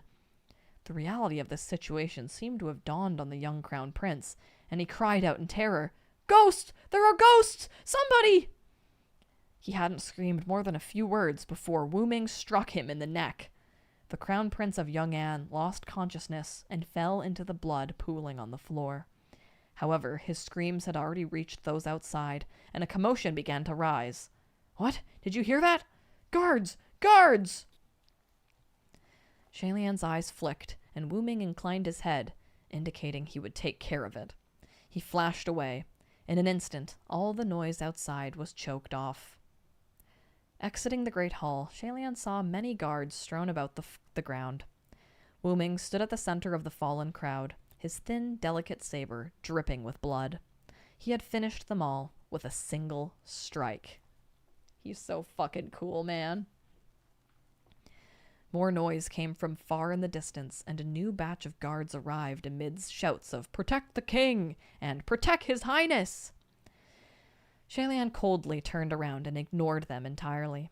Sure enough, less than a second later, those voices completely vanished, cut down like a harvest faced with a scythe. Soon after, Wu Ming silently caught up to him. Shalian inclined his head. "Burn the palace." Wu Ming bowed his head. "Yes, sir." Roaring flames blazed to the sky. 2 tall, slender figures stood before the raging fire. Their shadows on the ground writhed and contorted ceaselessly, pulling and twisting, changing shape. The attendants within the palace of Yong'an were jolted awake by the havoc, and the air was choked by the cries and curses of those putting out the fires and those making their escape. It was very much the same scene as when the palace of Shanla had been set ablaze. "Your Highness, what do you want to do next?" the black-clad warrior asked. "To Lang Bay," the white-clothed man said in a chilly voice. Before the kingdom of Shanla fell, Shalian had visited Lang Bay countless times. Every time he went, it was to create rain, to save the people. His body and heart were always exhausted, his steps leaden. This time, he was visiting for a completely different reason. And his body was light. Having survived the drought and gained the support of the new king, Lang Bay had been revived, lively and bustling. Streets and alleys were busy and joyful, the people cheerful and happy. It was a complete reversal from the misery of years ago. Only one place was still as miserable as before, and that was the temple of the Crown Prince of Shanla. No one would come to a broken-down temple of the Crown Prince, so Shalian chose it as his place to rest. Right now, he was meditating within the hall. The vengeful spirits should have quickly found a host in Lang Ying, the target of Shalian's revenge. Yet because he was already dead, they still struggled in agony, wailing and screeching relentlessly at Shalian. Frowning, Shalian waved them away with his eyes closed. "Just wait, don't be impatient. I will allow all of you to find release." Just then a voice called out, "Your Highness!" Shalian opened his eyes.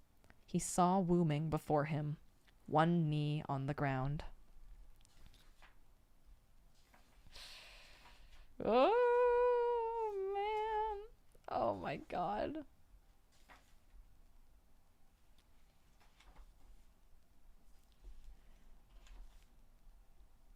You guys enjoying this arc?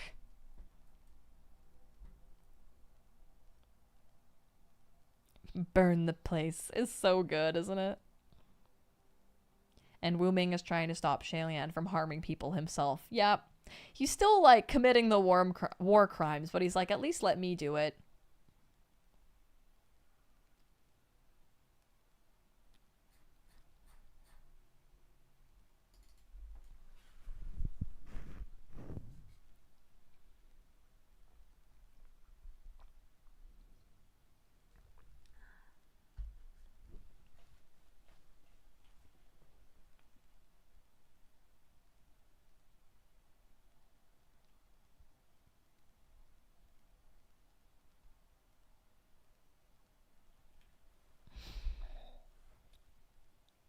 Eepiness says, I wouldn't use the word enjoying, but yes, I'm enjoying it.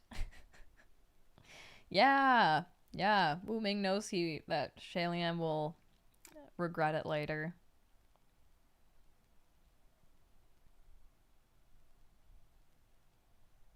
Yeah, Orion. Orion says this arc is so fun because I love seeing Shalian go batshit and also seeing the reasons why Shalian decides to choose kindness.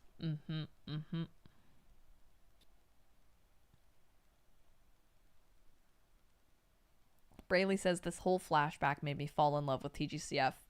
Me too.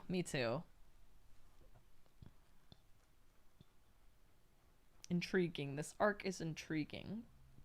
Indeed. Xavian says there's a lot of love in this arc. That's very subtle. This is some good Hualian shit.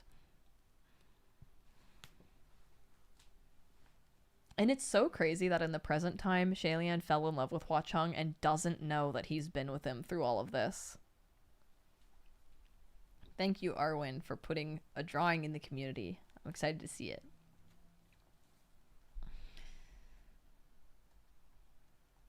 Okay, chapter 104. Man in Abyss receives a... Oh, wait, nope, sorry, 103. We gotta go back.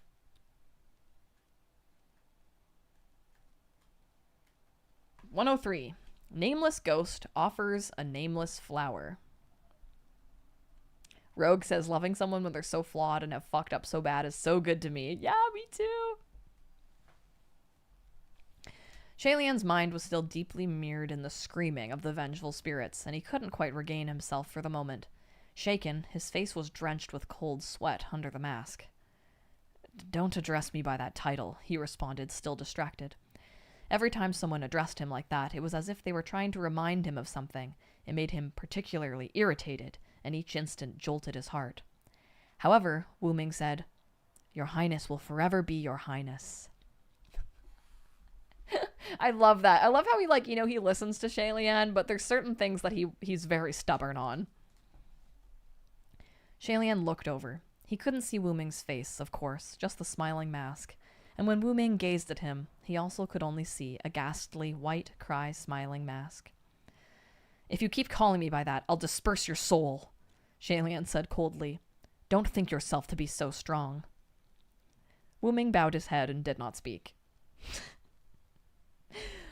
"But your Highness will always be your Highness." "I'll disperse your soul."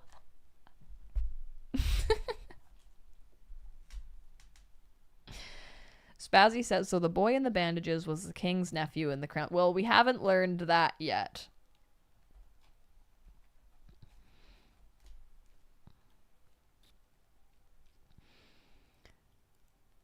Shalian calmed himself. "Go search the area around Langar Bay and find the best location to set up an array." "Yes, sir," Wu Ming replied. Shalian closed his eyes, paused, then opened them again. He gazed back at the black-clad warrior, frowning. "Why are you still here?" "The location is settled," Wu Ming replied. "What about the time?" He's like, "Done.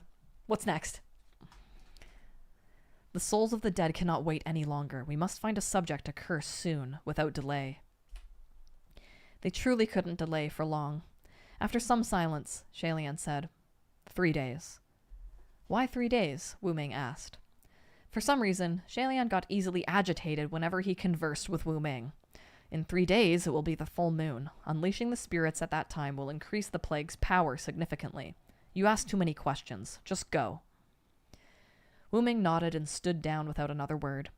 Shalian closed his eyes again and covered his forehead with his hand, hoping to relieve this round of headaches. Just then, he heard a cold, mocking chuckle from behind him. That familiar mocking laughter froze Shalian's blood solid. He whirled around, and sure enough, behind him sat a snow-white figure in a cry-smiling mask. His hands were tucked inside his expansive sleeves of his funeral garb, and he was watching Shalian from the altar. White no face. Orion, yes, sir. Shalian drew his sword and lunged. White No-Face caught the point of the blade between two fingers, sighing as he did. Just as I thought, this appearance suits you very well. Wearing their masks, the two of them looked identical from head to toe. No one but the two men themselves could have differentiated from one another as they clashed in a whirl of white. White No-Face easily evaded all of Shalian's strikes, and as he did, he asked, "Your Highness, you buried your parents in such a deserted foreign soil. Didn't you think that might wrong their memory?" Shalian's heart sank. "You touched my mother and father's bodies? Did you desecrate their corpses?" "No, just the opposite," White No-Face said. "I helped you give them a proper, solemn burial." Shalian was taken aback. "I helped you by carrying them to the Shanla Royal Mausoleum, and I even dressed them in a pair of rare, exquisite robes that will prevent them from rotting for thousands of years," White No-Face added. "The next time you visit them, you will still be able to see the same faces you knew from when they were alive." He then told Shalian the location of the Royal Mausoleum and how to enter. This should have been something the king and state preceptor told Shalian, but before they were able, they had both either died or disappeared. Shalian was stunned and suspicious. "Why do you know how to enter the Royal Mausoleum?" White No-Face smiled. "I know everything about your highness." "You don't know shit!" Shalian hissed. He still wasn't used to spitting such vulgar words from his lips. As if White No-Face had seen through him, he looked Shalian up and down and said gently, "Don't worry, it's all right. From now on, there will no longer be anything that can hold you back. There won't be anyone to hold unnecessary expectations of you, and there certainly won't be anyone who knows who you are. You are free to do anything you want." His words planted a strange feeling in Shalian. Why had this monster come here today? To express his goodwill. Although the very idea seemed absurd, Shalian's instincts told him that it was true. Providing his parents with a proper burial, trying to console him, it all came from this intent. That must mean he was very, very happy.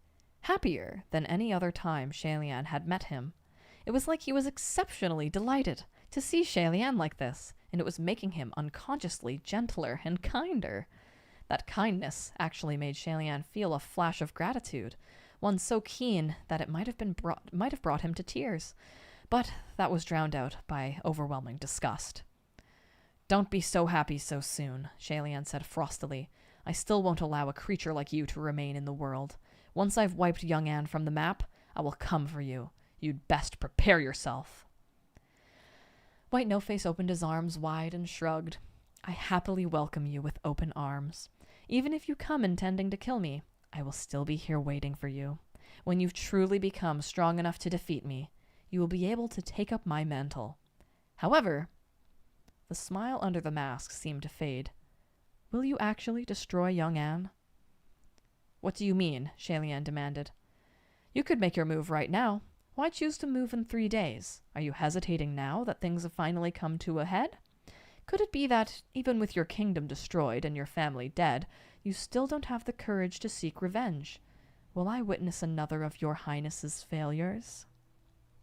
The word failure stabbed his ears.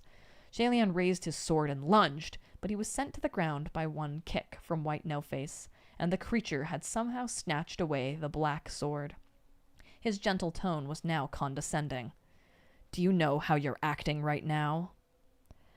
Shalian grabbed the snow-white boot on his chest, but no matter how hard he pushed, it wouldn't move an inch. He remained firmly pinned down by that foot, trapped on the ground. White No-Face leaned down slightly. You're like a sulking child. You don't yet have the resolve. Who says I don't? Shalian cried angrily. Then what are you doing right now? White No-Face questioned. Where's your curse? Where are your dead? Your father and mother, your soldiers, your citizens. How truly pitiful that they had such a god thrust upon them. You couldn't protect them while they were alive, and you can't avenge them after their deaths. You useless trash! He put more of his weight onto the foot on Shalian's chest. Trickles of blood began to creep from the edges of Shalian's cry-smiling mask, choked from his lungs. White No-Face lowered the hand that gripped the sword, and its black jade tip prodded against Shalian's throat. As it traced the cursed shackle there, the feeling awakened memories Shalian had pushed down. Would you like me to remind you what it feels like to be pierced by 100 swords? Overwhelming fear made Shalian's breathing hitch. He was too terrified to move. After successfully scaring him, White No-Face became amiable again. He withdrew his boot and helped Shalian, who was frozen in terror, to sit upright. White No-Face grasped Shalian's chin and pushed it in a specific direction. Come, look. This is what you look like right now. He forced Shalian to view the desecrated divine statue upon the desecrated altar. The flower and sword in the crown prince's statue's hand were gone. It had been burned by blazing fires, hacked by axes, and pelted by vegetables, lifted and smashed to the floor. Half of it was burned black, and there were limbs missing. It was a tragic sight to behold. Why, who do you have to thank for becoming like that? White No-Face asked. Do you think it's me? He was trying to forcefully indoctrinate Shalian once again. New ideas were being poured into his mind, filling him with more and more confusion, more and more doubt. He had even forgotten his anger. What do you want? Why do you cling to me? Shalian wondered, his tone distracted. I've told you, White No-Face replied. I've come to guide and educate you.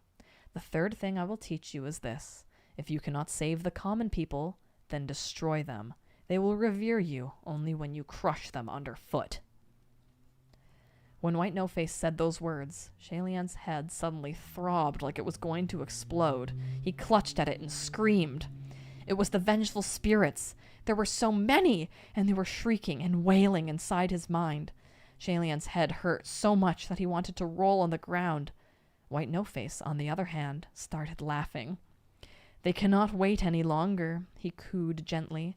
If you don't unleash the plague of human face disease within 3 days, if you cannot give them a target to curse, then you will become their target. And do you know what will become of you then? Shalian could feel the freezing black sword being stuffed into his hand once again. A voice resounded in his ears. You no longer have the choice to turn back. When the throbbing headache finally faded, Shalian dropped his hands and opened his eyes. Inside the broken-down temple of the Crown Prince, he was alone. The white-clothed man, who was his exact likeness, had long since vanished.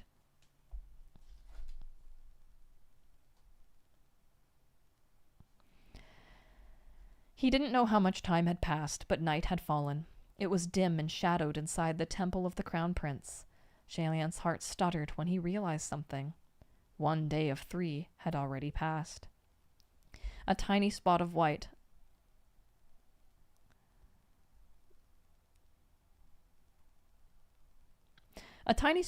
seemed to glow within the darkness of the hall. It was strange, and Shalian turned to look. But when he got a clear view of what that white spot was, his pupils shrank in shock, though his eyes could not be seen underneath his mask. He snatched up the offending thing and demanded, What is this flower doing here? It was fresh, delicate, a little white flower, and it had been placed on the left hand of the scorched, broken divine statue. The contrast between it and the blackened statue made it appear especially pure, like snow, but also especially bleak. It looked like this divine statue had suffered all of its injuries to protect the little flower. Shalian didn't know why this scene enraged him so keenly. Ghost! Come out! He bellowed.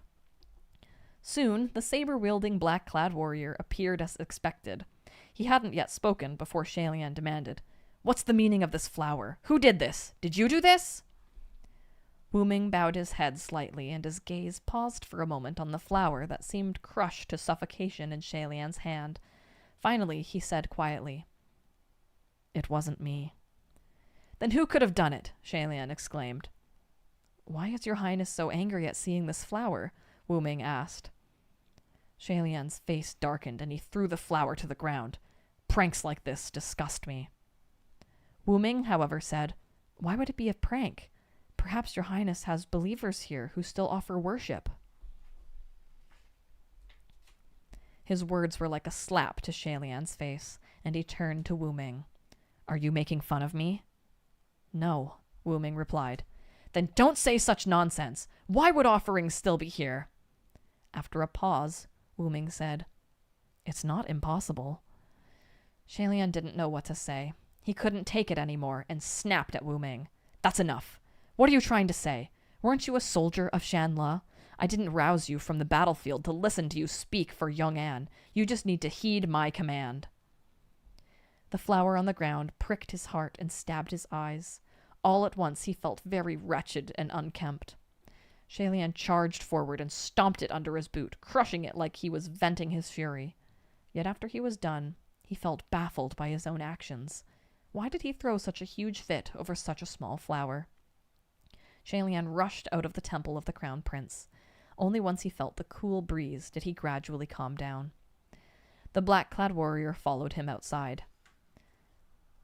"You've investigated the area. Have you found anything that seems unusual?" Shalian said.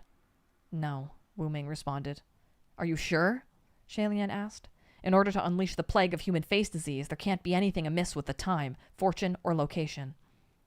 "I am certain," Wu Ming replied. Shalian had nothing more to say, so he gazed at the sky. A moment of silence, Wu Ming asked, "Your Highness, have you decided on the method you will use to unleash the vengeful spirit's pestilence?" And there is a picture.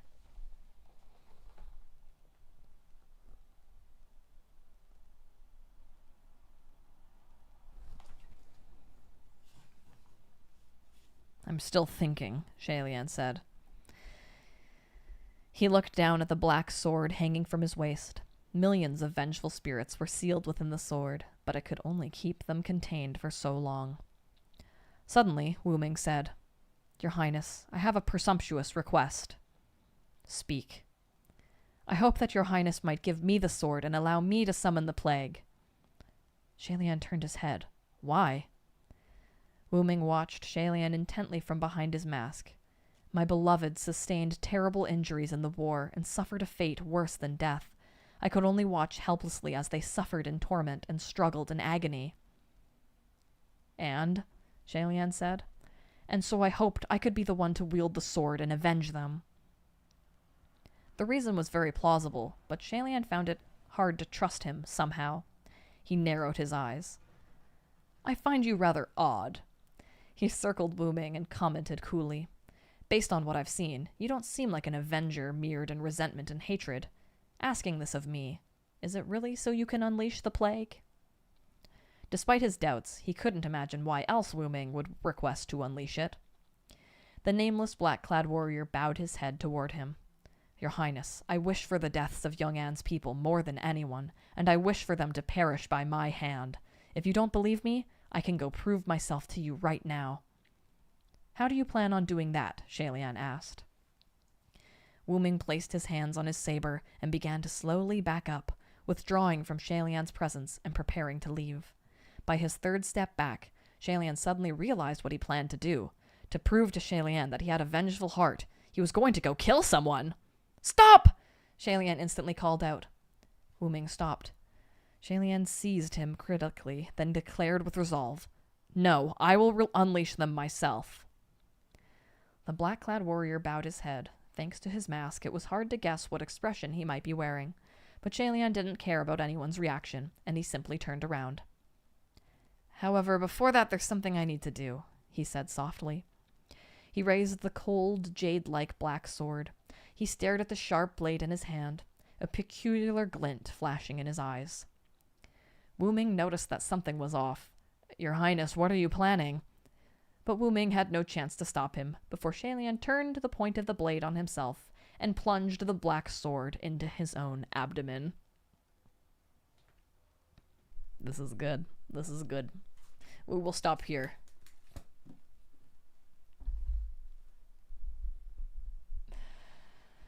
Oh man, isn't this so good?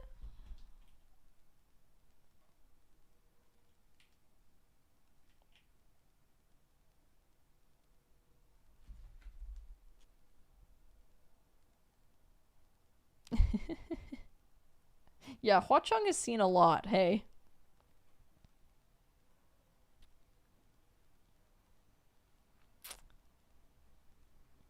This is so good. This is so good.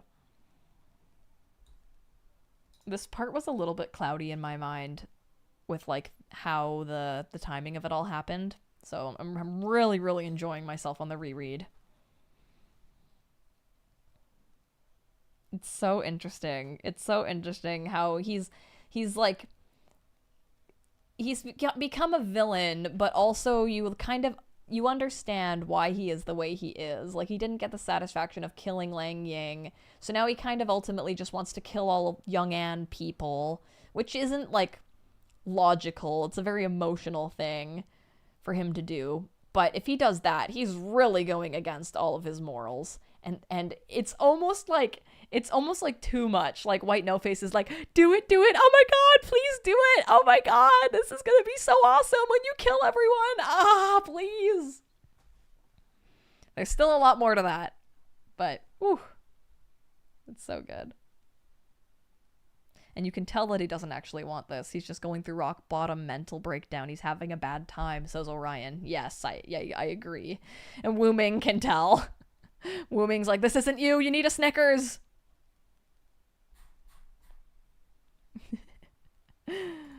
White No Face is creepier than I remembered. Yeah, he is. He is creepy. He's very touchy. It's so good, though. It's so good. Ugh. Wu Ming is like, please, baby, look into my eyes. This isn't you. Rogue says, I really want to go back close to the beginning now with this context when we learn about the kingdom's lore and everything. Yeah. Definitely. Wu Ming, says Esper Lady. Aha. Well, we will get one of the best scenes in the entire book next reading. So tomorrow. It's really good. It's really, really good.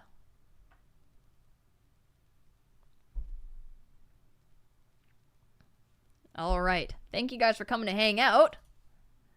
And we got through the sadness. We got through all the sad parts together. So we're good. We're good. Oh yeah, I'll look at the community really quick to see what Arwen posted. Oh, no way! Sienna says, in honor of the most recent TGCF reading, here is a picture of me and my friend recreating one of the scenes. Oh, that's so awesome! Yes, Calamity, Shalian, Wu Ming! And in memoriam of Boulder Guy, we got a little boulder. Yay! Oh, and here was RA's... Nice, the dragons! Oh my god. Incredible, incredible. I'm glad you got that to post, RA. I love his face. He's just looking his necklace. Also, if you guys are feeling Wu Ming, are there spoilers in this? I guess I won't send it yet, but I'll link you guys the little CMV that Stitch and I made of our Wu Ming and Calamity Shalian probably after next reading. All right, thank you guys for coming to hang out. Tomorrow morning, I'm going to a spin class. How exciting is that? I can't wait to tell you all about it. All right, I love you guys, and I'll see you tomorrow. Bye.